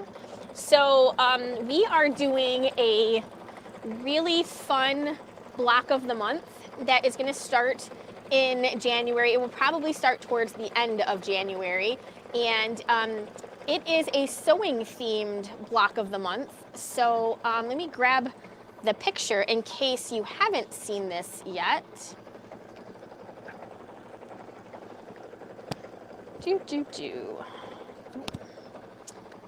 This is,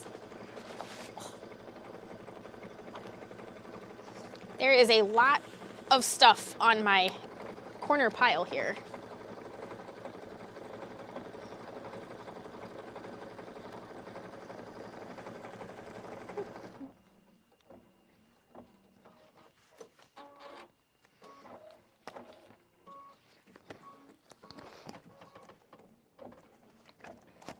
What you looking for? The picture. I thought maybe we'll show the original picture. Maybe it's probably just easier in my book here rather than pulling it out. Got it? Yep. So this is the original pattern. I'm gonna just kind of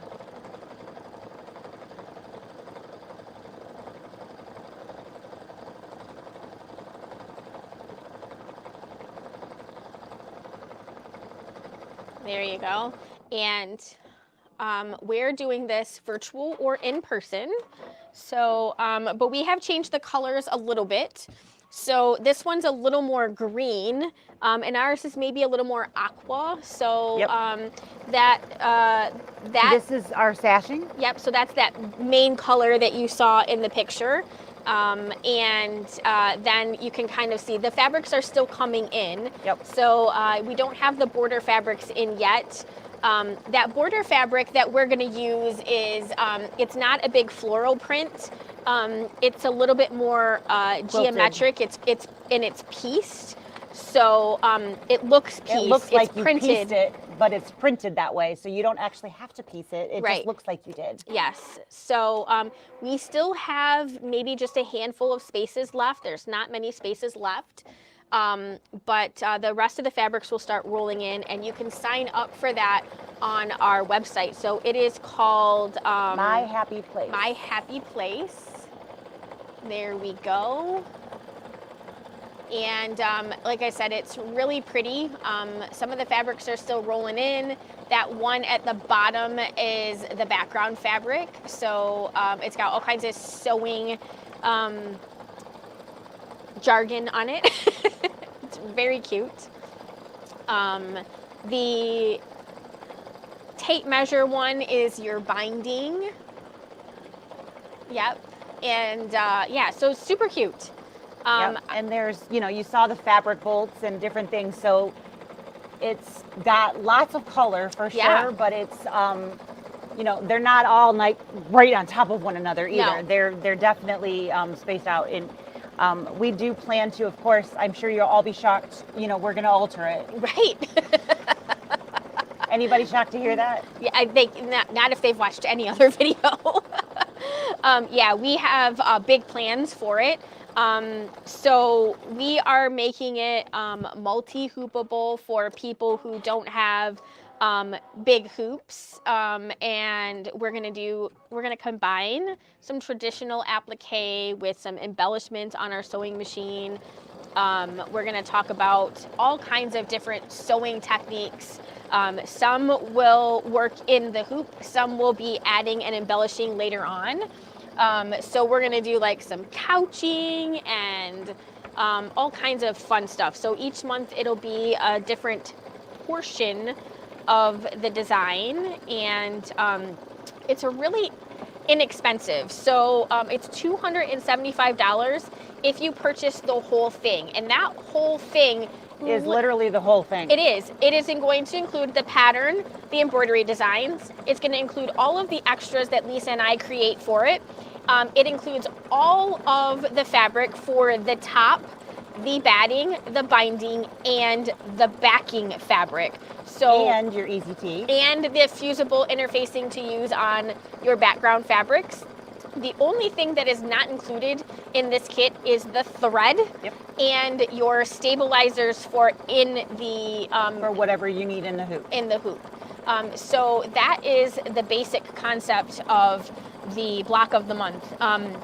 Like I said, we're going to be talking about all kinds of different techniques, using different fun features. We'll be testing out if you have some of the fancy features on our machines with cameras and quilting. We'll be doing a lot of that stuff. We'll be creating some quilting designs that you can use for pre-quilting. We have a quilter lined up for us that will, if you've ever done a Kimberbell quilt and you do your pre-quilting where you're quilting, your batting is going in your sashing and your border pieces and all of that stuff, but you still have to get your 3 layers together. You have to attach your top to the backing. We have a quilter that is going to offer that service for us. So she will put it on her long arm frame and do a stitch in the ditch around all of our blocks for us. So we're super excited to be able to offer that. She will also have a custom quilting price for people who do not want to have don't want to do the pre-quilting. Of course, you don't have to go that route. You do not, but we'll have a lot of different options. Some of the features will be sewing, and we'll doing different techniques. Some of them will be embroidery, and you will be doing different techniques. Some people will be able to do the technique in their embroidery machine. Some people will have to do it in their sewing machine, depending on your actual machine. We're going to be learning how to use a scan and cut, and cutting out our fabric pieces. If you don't already have one of those, we'll be showing you how fun it is. Maybe you're going to want one. We'll have some scan and cut specials, but we have a fun year of stuff planned for you. And like I said, it will be a lot of fun. Yep. It can be sewing or embroidery, or both. Or both, yeah. So as far as Mindy's question as, will you need different feet? It will depend on you. There are certainly, if you're planning to do it from a machine traditional aspect, there are some feet that you could use along the way to make that easier for you. Absolutely. Are they required to do this? Absolutely not. Nope. But, you know, Sarah will certainly be talking about a lot of machine techniques and different things as we go through. We'll be talking about a lot of embroidery things. Of course, when it comes to embroidery, there's your embroidery foot. So outside of an embroidery couching foot, there isn't an additional embroidery foot out there. So there's not a whole lot of variance if you're looking at trying to embroider the entire thing. But we do plan to try to get everybody to machine embroider at least, traditional embroider at least a little bit, just to get your, stick your toe in the pond. Yeah, absolutely. And see how it goes. You know, you're not required to by any stretch, but of course, it's an opportunity to be guided, literally handheld through the process. Why not try it when you have that help? So. Yeah, it's a good way to, we kind of want to push you out of your comfort zone. Everybody, and us included, right? We do the same things over and over again. And sometimes we only go outside of that comfort zone like when we're pushed a little bit. So we hope to encourage you to come outside of the box a little bit, and we want to push you and get you to learn maybe all the different features on your machine, whether it is the sewing features or the embroidery features. We're really a lot excited of times, about it. You know, the reason that you maybe you tried something years ago and found you didn't like something, but the reason was you weren't taught the proper way or weren't told about the proper tools or whatever. And so the reason you didn't like it was because you weren't set up for success.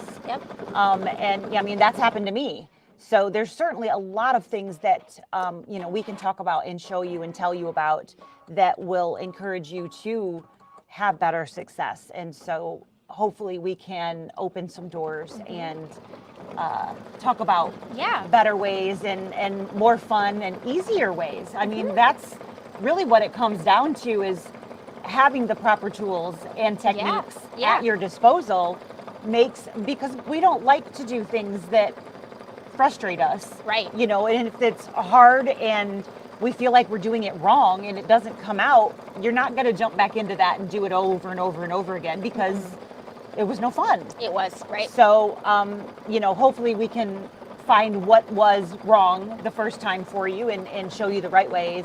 And and some features you're gonna love, and you'll be like, oh, I'm definitely gonna use totally that again. doing that again. And you might find something that you're like, yep, still not doing it. Check that off the list. Yep, tried it, still don't like it. And that's okay. You know, I mean, everything isn't for everyone, and that's why there's so many different ways to do the same types of things.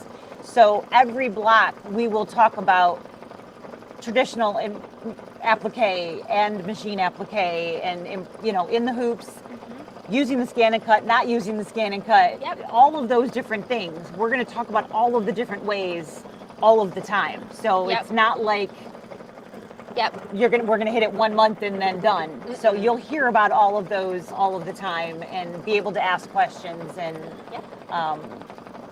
we got plans. We got lots of we plans. got lots of plans. Yes. So and we're both very excited. I had a feeling we were going to come up to that soon. So we're going to change our bobbin. We're going to change our bobbin. I will be right back. You know, 2 hours of stitching. I know. Figured,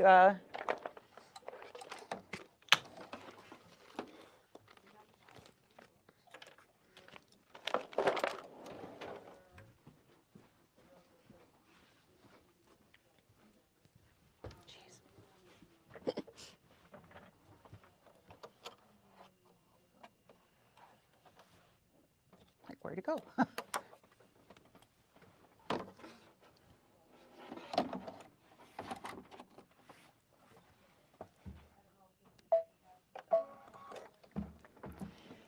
So now that we have changed our bobbin thread, we should be able to get through with this pretty quickly. We're almost, I mean, we really are coming down to the last. We're about there, and then it's just a few little bits here and there. So we're getting there. Yes. But yeah, so super excited. We've got a lot of things that we're going to add in that you can add in, or you can do it the way that the pattern was written, and so be it. Yep. Yeah, very, very excited to get that going, and all we need is time. Yeah. Yeah. All we got to do is find it. Time? All we got to do is find that time. So yeah, it's going to be here before. It's going to be here before we know it. Yep. But we do know what January is going to be. Yes. So we've at least got that. We do. Absolutely. Yes. Oh my. So how much a month? Okay, so if you don't want to do the whole shebang, then there is a $50 reservation fee. So and $275, did we divide by 11? I think so. I think it's we had 1 month that we right. took off, right? Yeah. So $275 because it's a $50 deposit. So $275 divided by 11. Sounds right.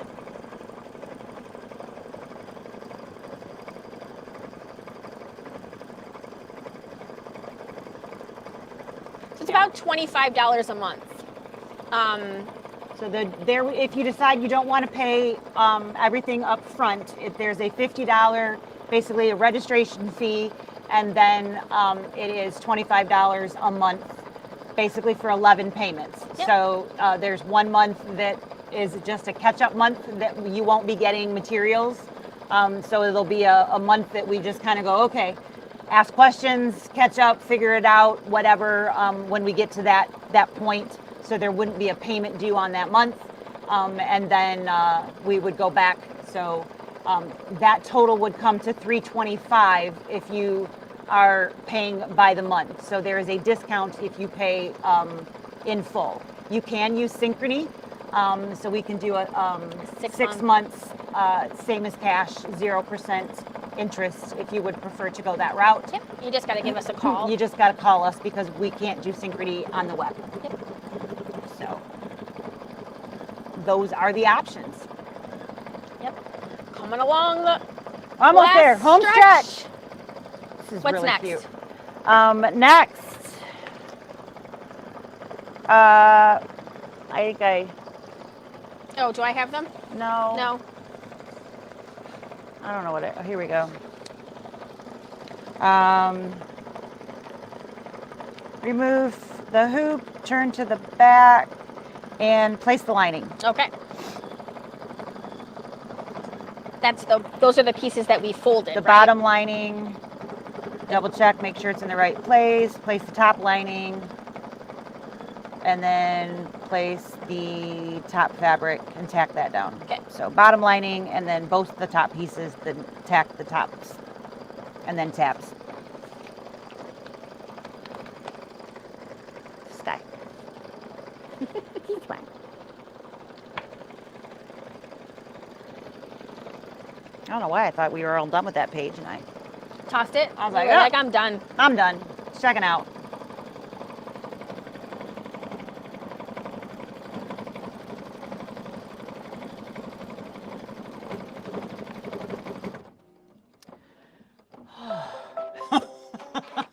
That was a long 20 minutes. It was a long 20 minutes. All All right. right. So with that complete, we're now going to place our lining for the main portion of the bag. So we're going to remove the hoop from the machine. Do not remove your project from the hoop. Let me zoom back out. I zoomed in for the fabrics.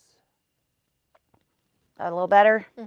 All right. So part of our prep was turning the about a 1/2 inch down on this piece so that we have a nice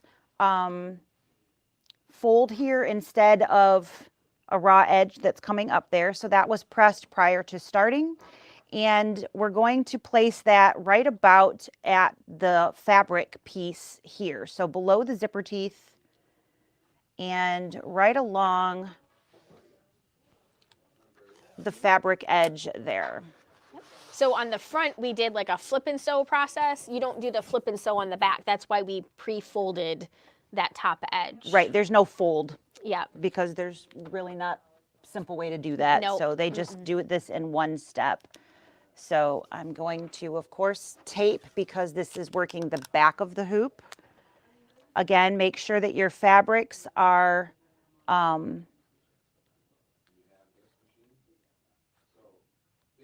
balanced on each side so that you've got some fabrics in your seam allowance. And then make sure you do those corners. And get those corners taped down because we don't want a corner to flip up underneath while it's stitching. It's very frustrating when that happens. All right, so there we have, it's now going to stitch a square all the way around and keep that all in place. Here we go.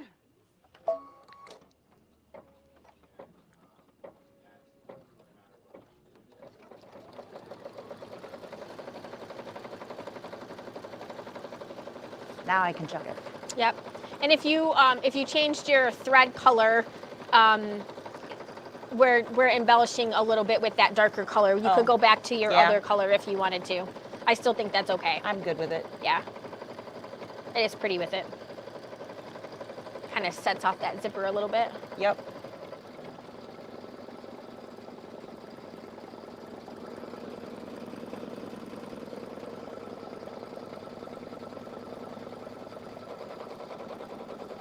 So, and the idea, of course, is that we're catching that lining underneath in there. So that would be covering up all of our stitches inside.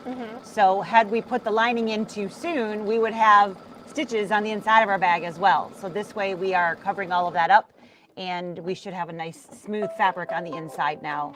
That is the lining. So now we're going to place fabric on the back For the top. for the top portion of that lining. So we're flipping it back around again. And we can, did not catch that. So close. So my fabric was a little bit too low here, just so that you guys can see. I was not quite high enough in there. So if I was doing this at home, I would take that out and because you want that, you don't want your lining to be loose there because then all kinds of stuff would get stuck in there. So right. Do we want to we could go I could take it to the sewing machine. I'm thinking I'm going to. Or you just want to tear out? I'm just going to tear out these top few so I can get the fold open and pull the fold up. Okay. So that I can, and then we'll just restitch it. Okay. Because definitely don't want that. Nope. Not after all of this work. So I'll back up. Sorry, yeah, back up a stitch. And we really only need the top little bits done. I'm going to have to stitch all the way around it.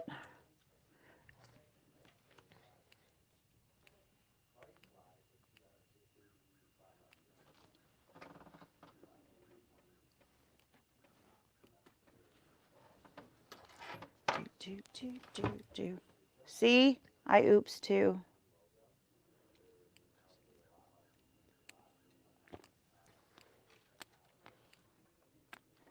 All right.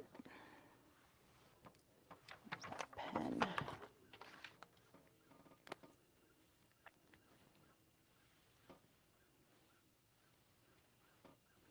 Get a little bit of.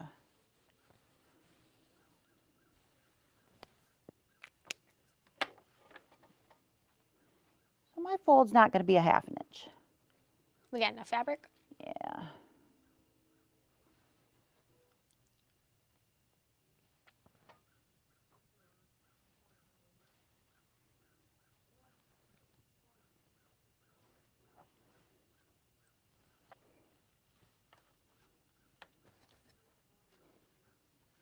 So close.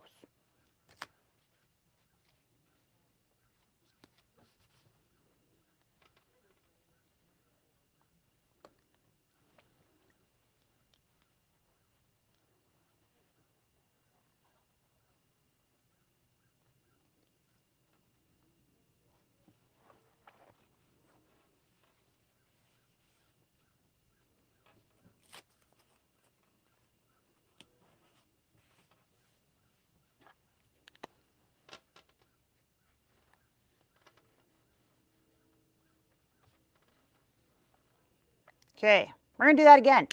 A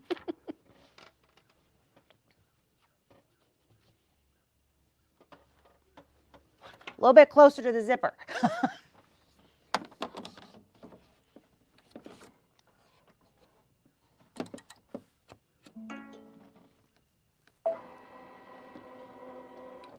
All righty. Stop it when he gets over there and I'll double check it. Yeah.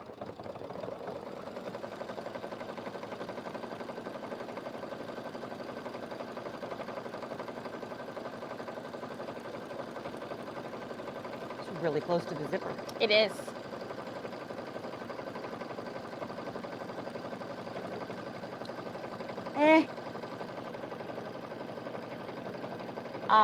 Either or. So, she said all at once. Oh, I'm sorry, I missed that part. So, the kits will not be completed at the beginning. So the only way that you would be able to get it all at once is if you didn't actually participate in the block of the month. We will not have them, we will not ship out the whole kit.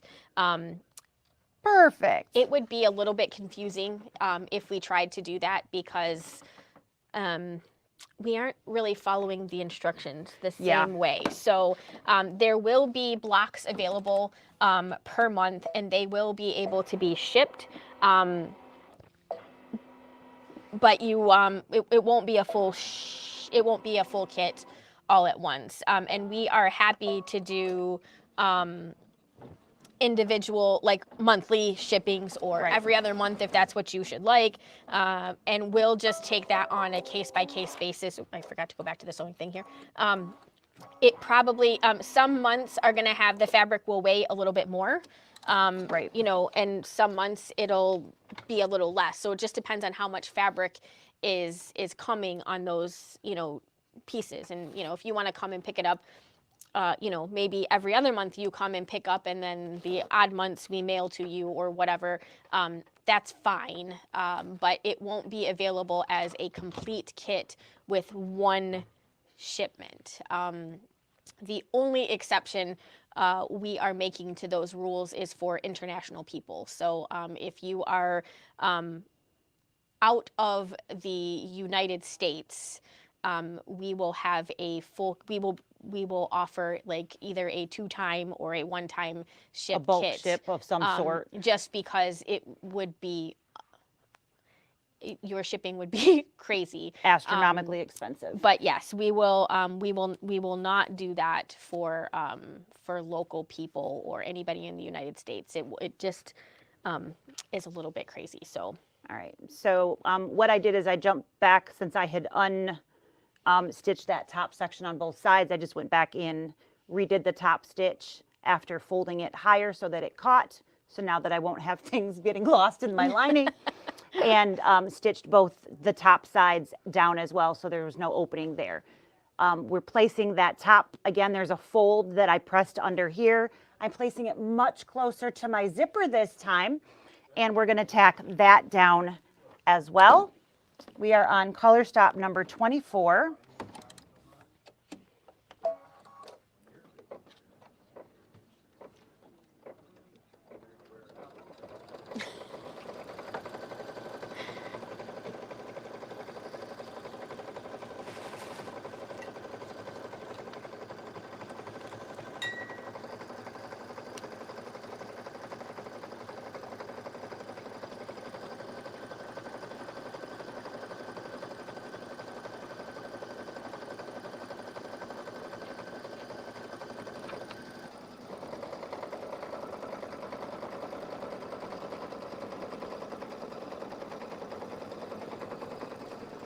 I know. Yesterday. For that. I did not. It was like $17,000. All right. I'm gonna have to go back and look at that. Right. Okay, so we now have that. I need to remove all of the tape from the back of the hoop. Otherwise, we're going to have a bunch of tape in random spots. Yes. So we don't want that. Everything caught that time around. Woo-hoo! So we're all good there. And I now have a lining covering up all of the back stitches. So everything's nice and smooth on the inside there. So on the front here, everything is still tacked down. Our zipper head is still outside at this point. And what we're going to do is place our tags for hanging our strap. So we need the placement lines. So they're going to stitch, you switch. Thank you. You're welcome. So glad I could be of service. So we're doing our placement line. These are for the tabs.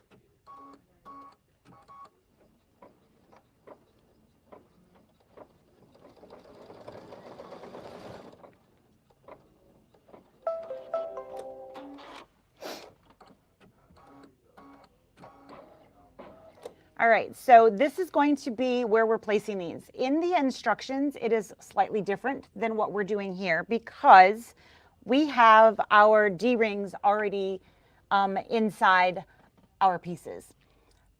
In their instructions, they have you placing like a keychain type piece at the end of your strap.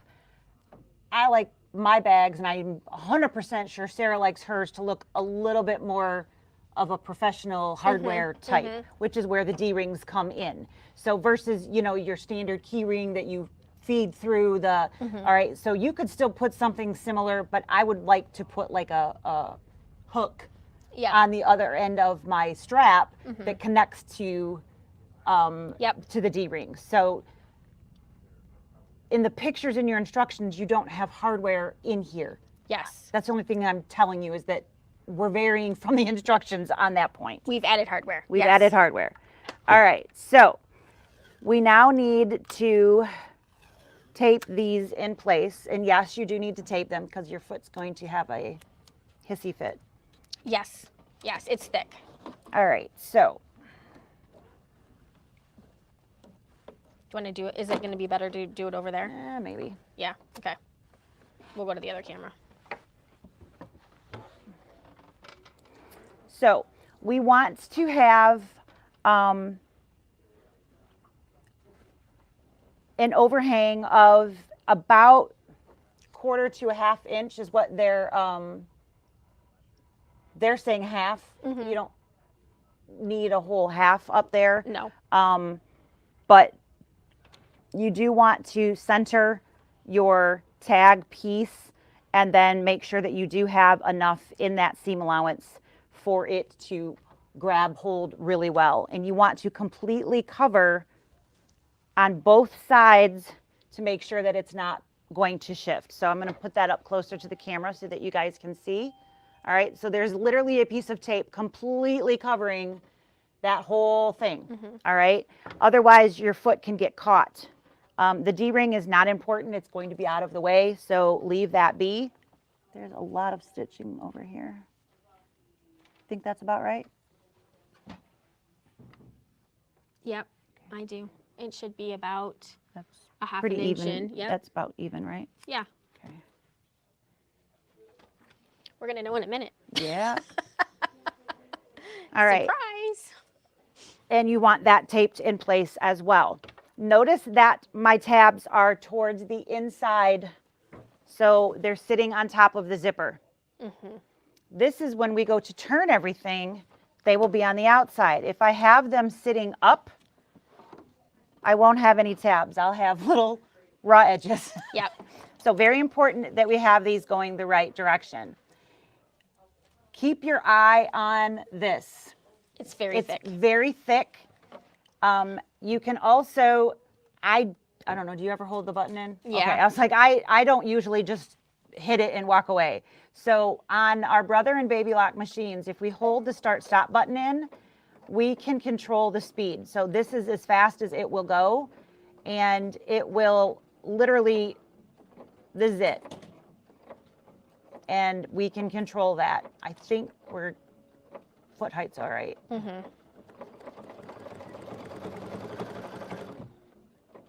All right, that one was pretty good.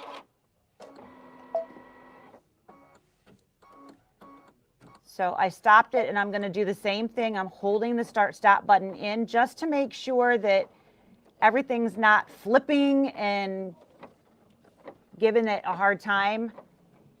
I'm on top now. I can see that my foot is not pushing on anything. I'm going to let go, and it's going to go to its regular speed because I know that I'm fine. You want to make sure that it's not going to catch on anything and that your tab is not being pushed or anything like that. So controlling the speed of all of that is very important. Yep. And now it's going to do like the corner pieces. So you definitely want to make sure that you push those D-rings in. And you might even just put that I'm going to take that tape and we're going to push the D-ring all the way to the inside of the bag. And I'm going to take that tape that I just took off and tape them in position. I'm also doing the zipper at this point, am I not? It's just the corner. It's just the pieces for us to lay the backing on. So, okay. Are we on the next page? No. So change the bobbin thread to match. I think it's just so you can see it is what they're. Yeah. Stitch the registration marks. Stitch the tab, change the bobbin back to neutral color. Remove all the tape. Open the zipper. So not yet. I mean, you could, but after the registration marks, then do your zipper pull. Okay. Either way, but we'll wait. Yep. All right. So it's telling us to change the bobbin color. The bobbin color, so we can see where to put our stuff. Super Are we easy. gonna change our bobbin color? Do we have a bobbin one over here somewhere? Oh, I do. Do you? I got a red one. Red will work. So real quick. Whoops, we got. Oh, yeah, I got it. Got a little extra tail thread. Not a lot extra tail thread. All right, so we're gonna put in the red here so that we can see this because there's a lot of stitching in that corner. This is gonna help us line up the quilted piece that we did previously. Now we're going to put everything back in, and it's going to do basically those same things that we did on our pre-quilted backing. It's just going to do those corners. So here we go.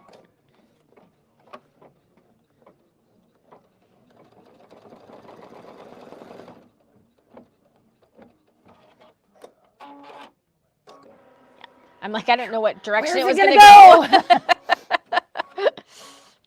go. So sorry, excuse.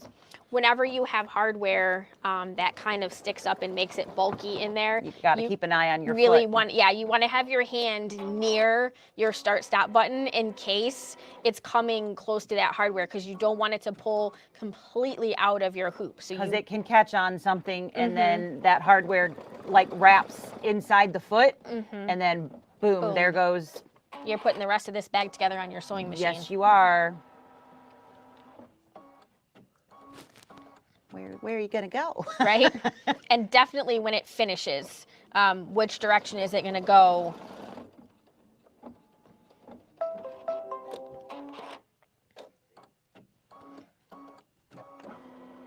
There we go.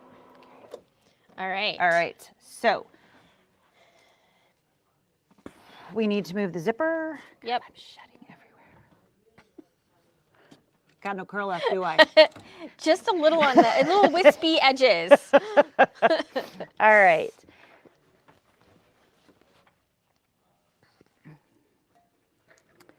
So we are going to open the zipper. Move it past that tape that I got in there. So this is being done so that we can actually use the zipper later because we need to have the zipper head inside the bag. And just going to make sure all of my zipper is still in position. All right, so here's where those thumbtacks come into play. Not a huge fan of this process, but that's okay. I think our tech, yep, I was going to say they're still in the bag. All right, so if you got our kit, you did get thumbtacks.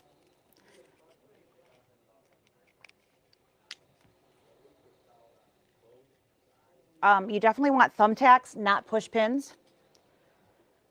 I have in a bind, if I couldn't find any actually used straight pins for sewing, and made sure that I had like the smallest bead that I could find, so that it was sitting as flat as possible. So I have used other things. I have also went, oh crap, I don't have them at all, and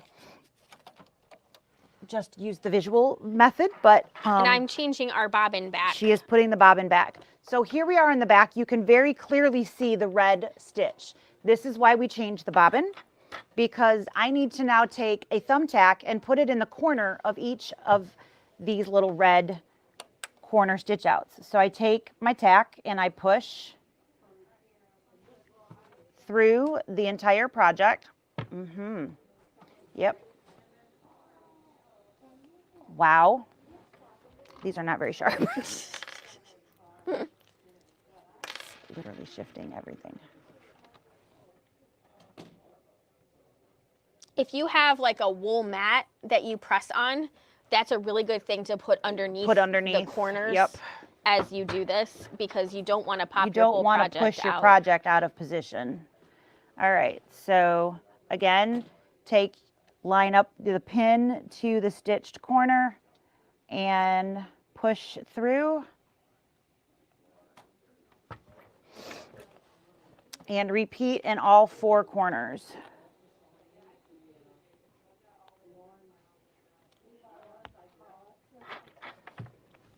Once we have the 4 corners, man, this is like getting wrinkled to all Sam Hill.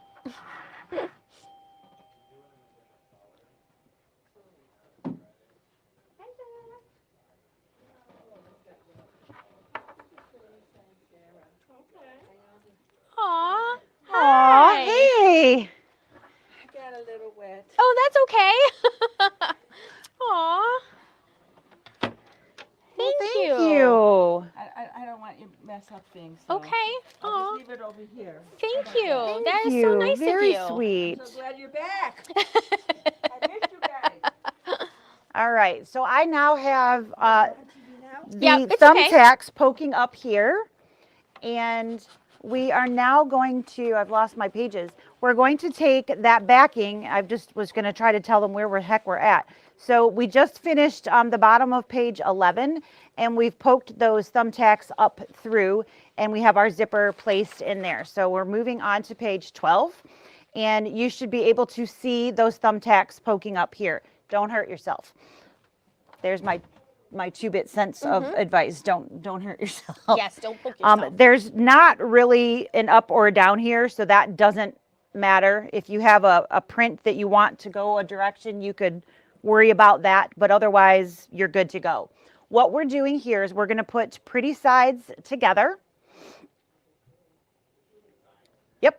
And we are going to now line up these guys with our tacks, and we're going to push them into that tack. But we're working on the front side of the hoop. We are working on the front of the hoop.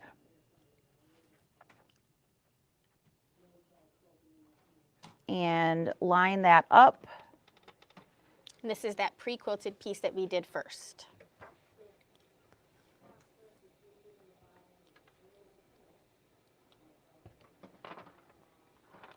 Sorry, I gotta turn. Only so much workspace. Yeah, that's what I was afraid of. They shrink a little.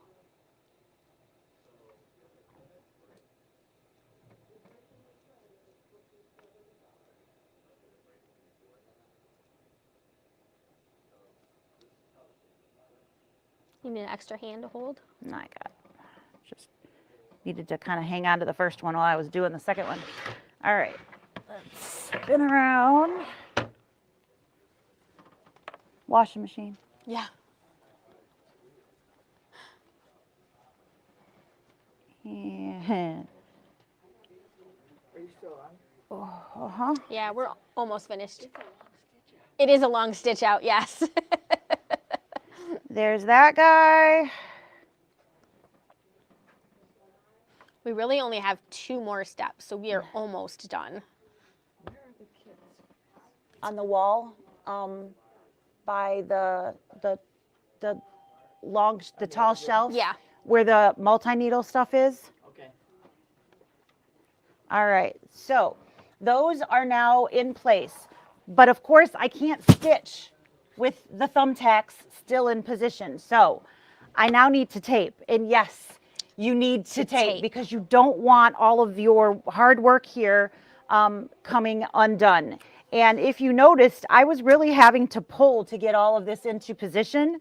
So I really want to make sure that none of that is going to shift. So I am literally going to tape my corners. I'm going to really tape because I want to make sure that my piece is going to be where I want it to be even after I remove those thumbtacks. Because there's going to be kind of a give when they come out. Okay, so just keep that in mind.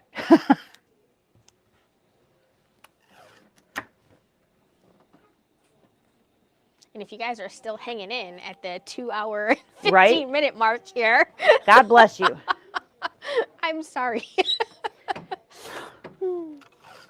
This will be much better on the replay.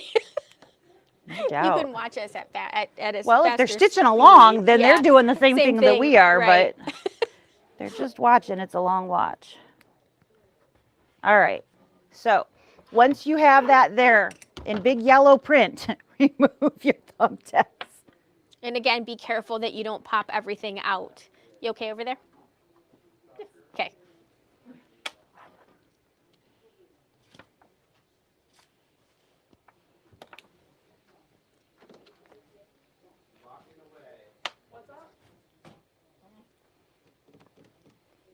All right.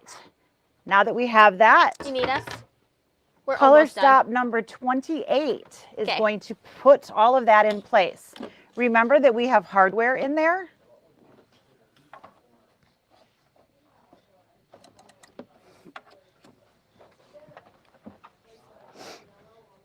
So I'm just going to kind of hold on to this and see which direction it's going to go. We're good. We'll maybe want to watch it when it comes back around the top.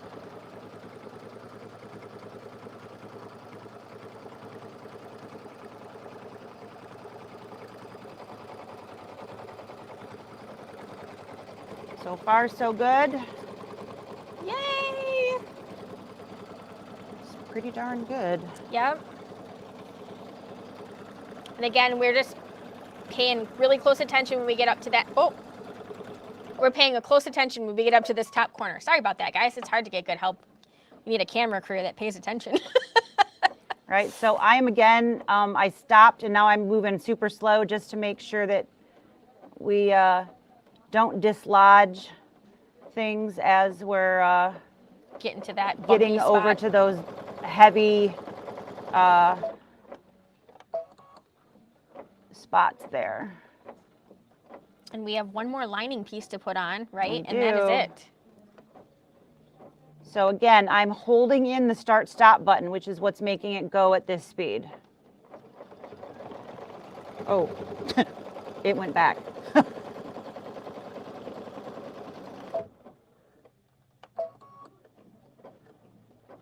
a big bump. It's a big bump there. All right, let's rock and roll.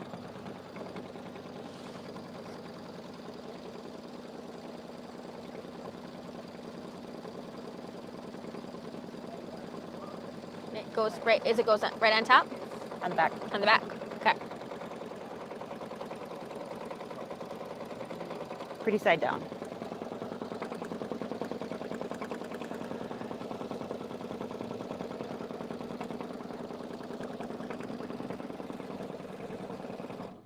All right, we have one more piece to put on, which is the lining.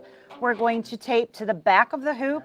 I'm going to leave all of my tape alone on the front because it's only going to keep everything from shifting. Absolutely. going to tape this to the back.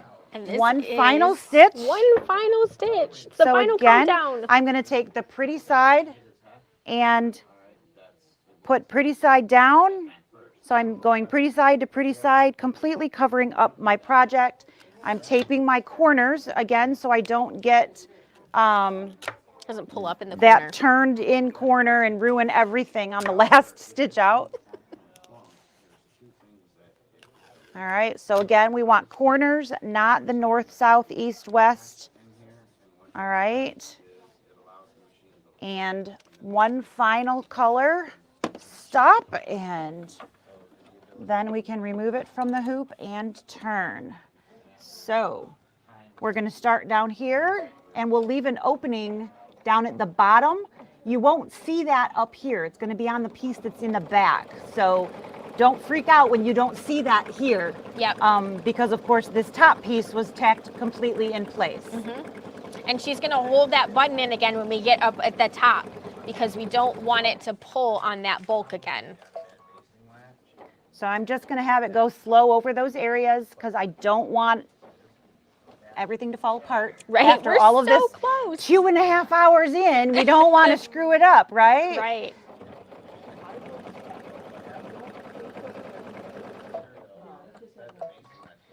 But they're still considered new products.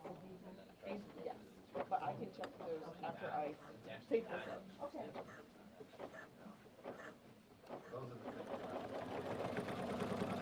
Almost there. Almost there. Yep. It's probably going to go around one more time. Yep, it's going to Probably turn should around have and go done the back. smaller one. Hindsight. It probably wouldn't have made that much of a difference. The quilting and whatnot would have been, but everything else would have been the same. So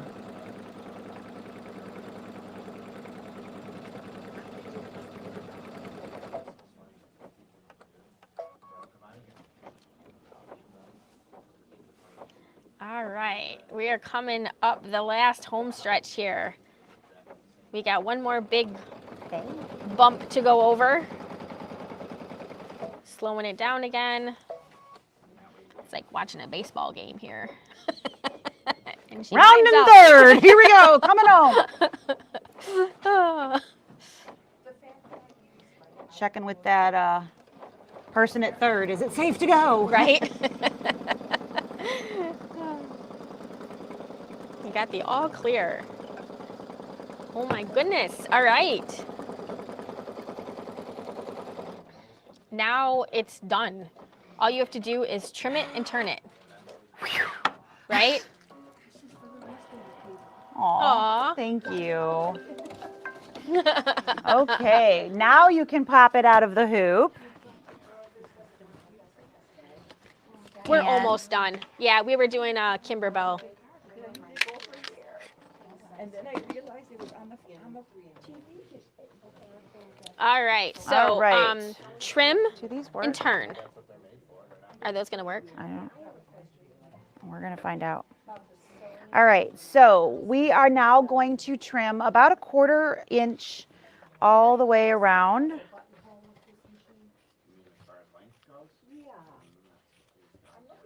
You can, of course, use a rotary cutter.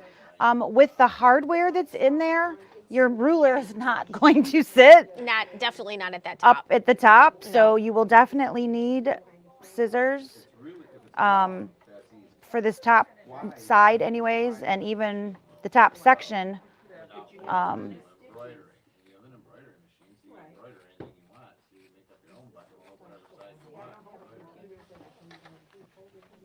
Okay.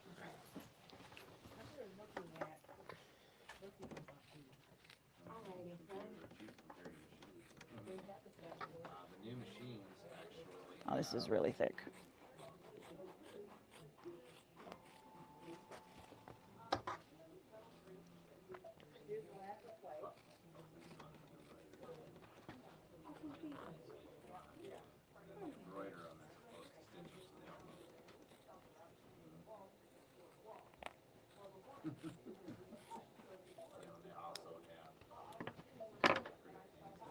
And you do want to be careful that you don't grade so much of the seams like on your corners and places like that. You want it to turn, but you don't want it to pop through. Right. We have a lot of bulk there.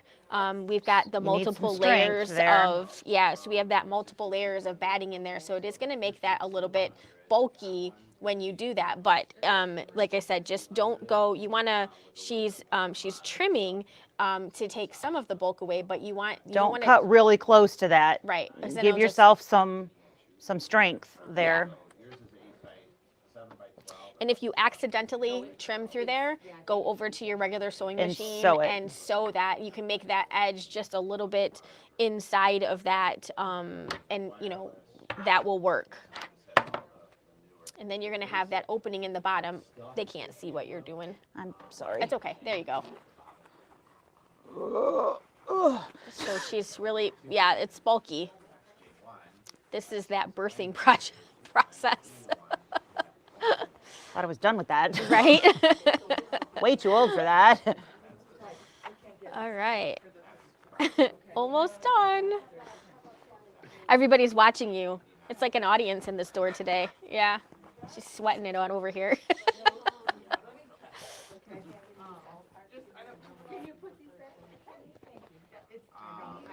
This is the point where you go, oh crap, I forgot the zipper, or oh crap, I forgot the.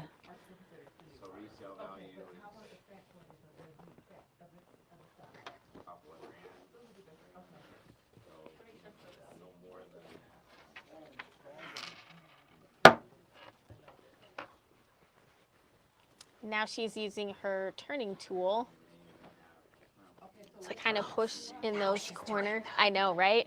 It's getting very quiet.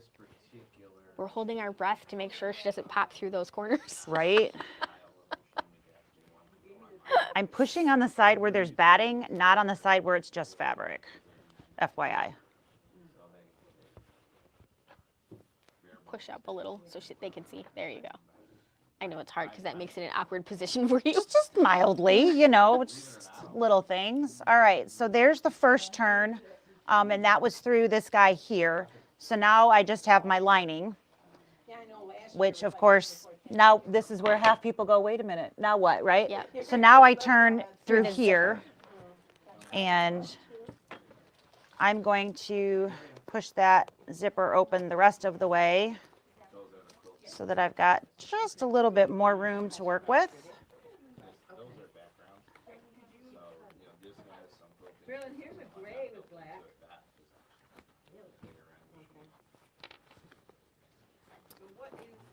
There's one part. For all of you crazy people that do that whip stitch thing, you can whip stitch that closed if need be. And don't forget her tip about the straps to take that over to your sewing machine before you do this part and give it that extra oomph.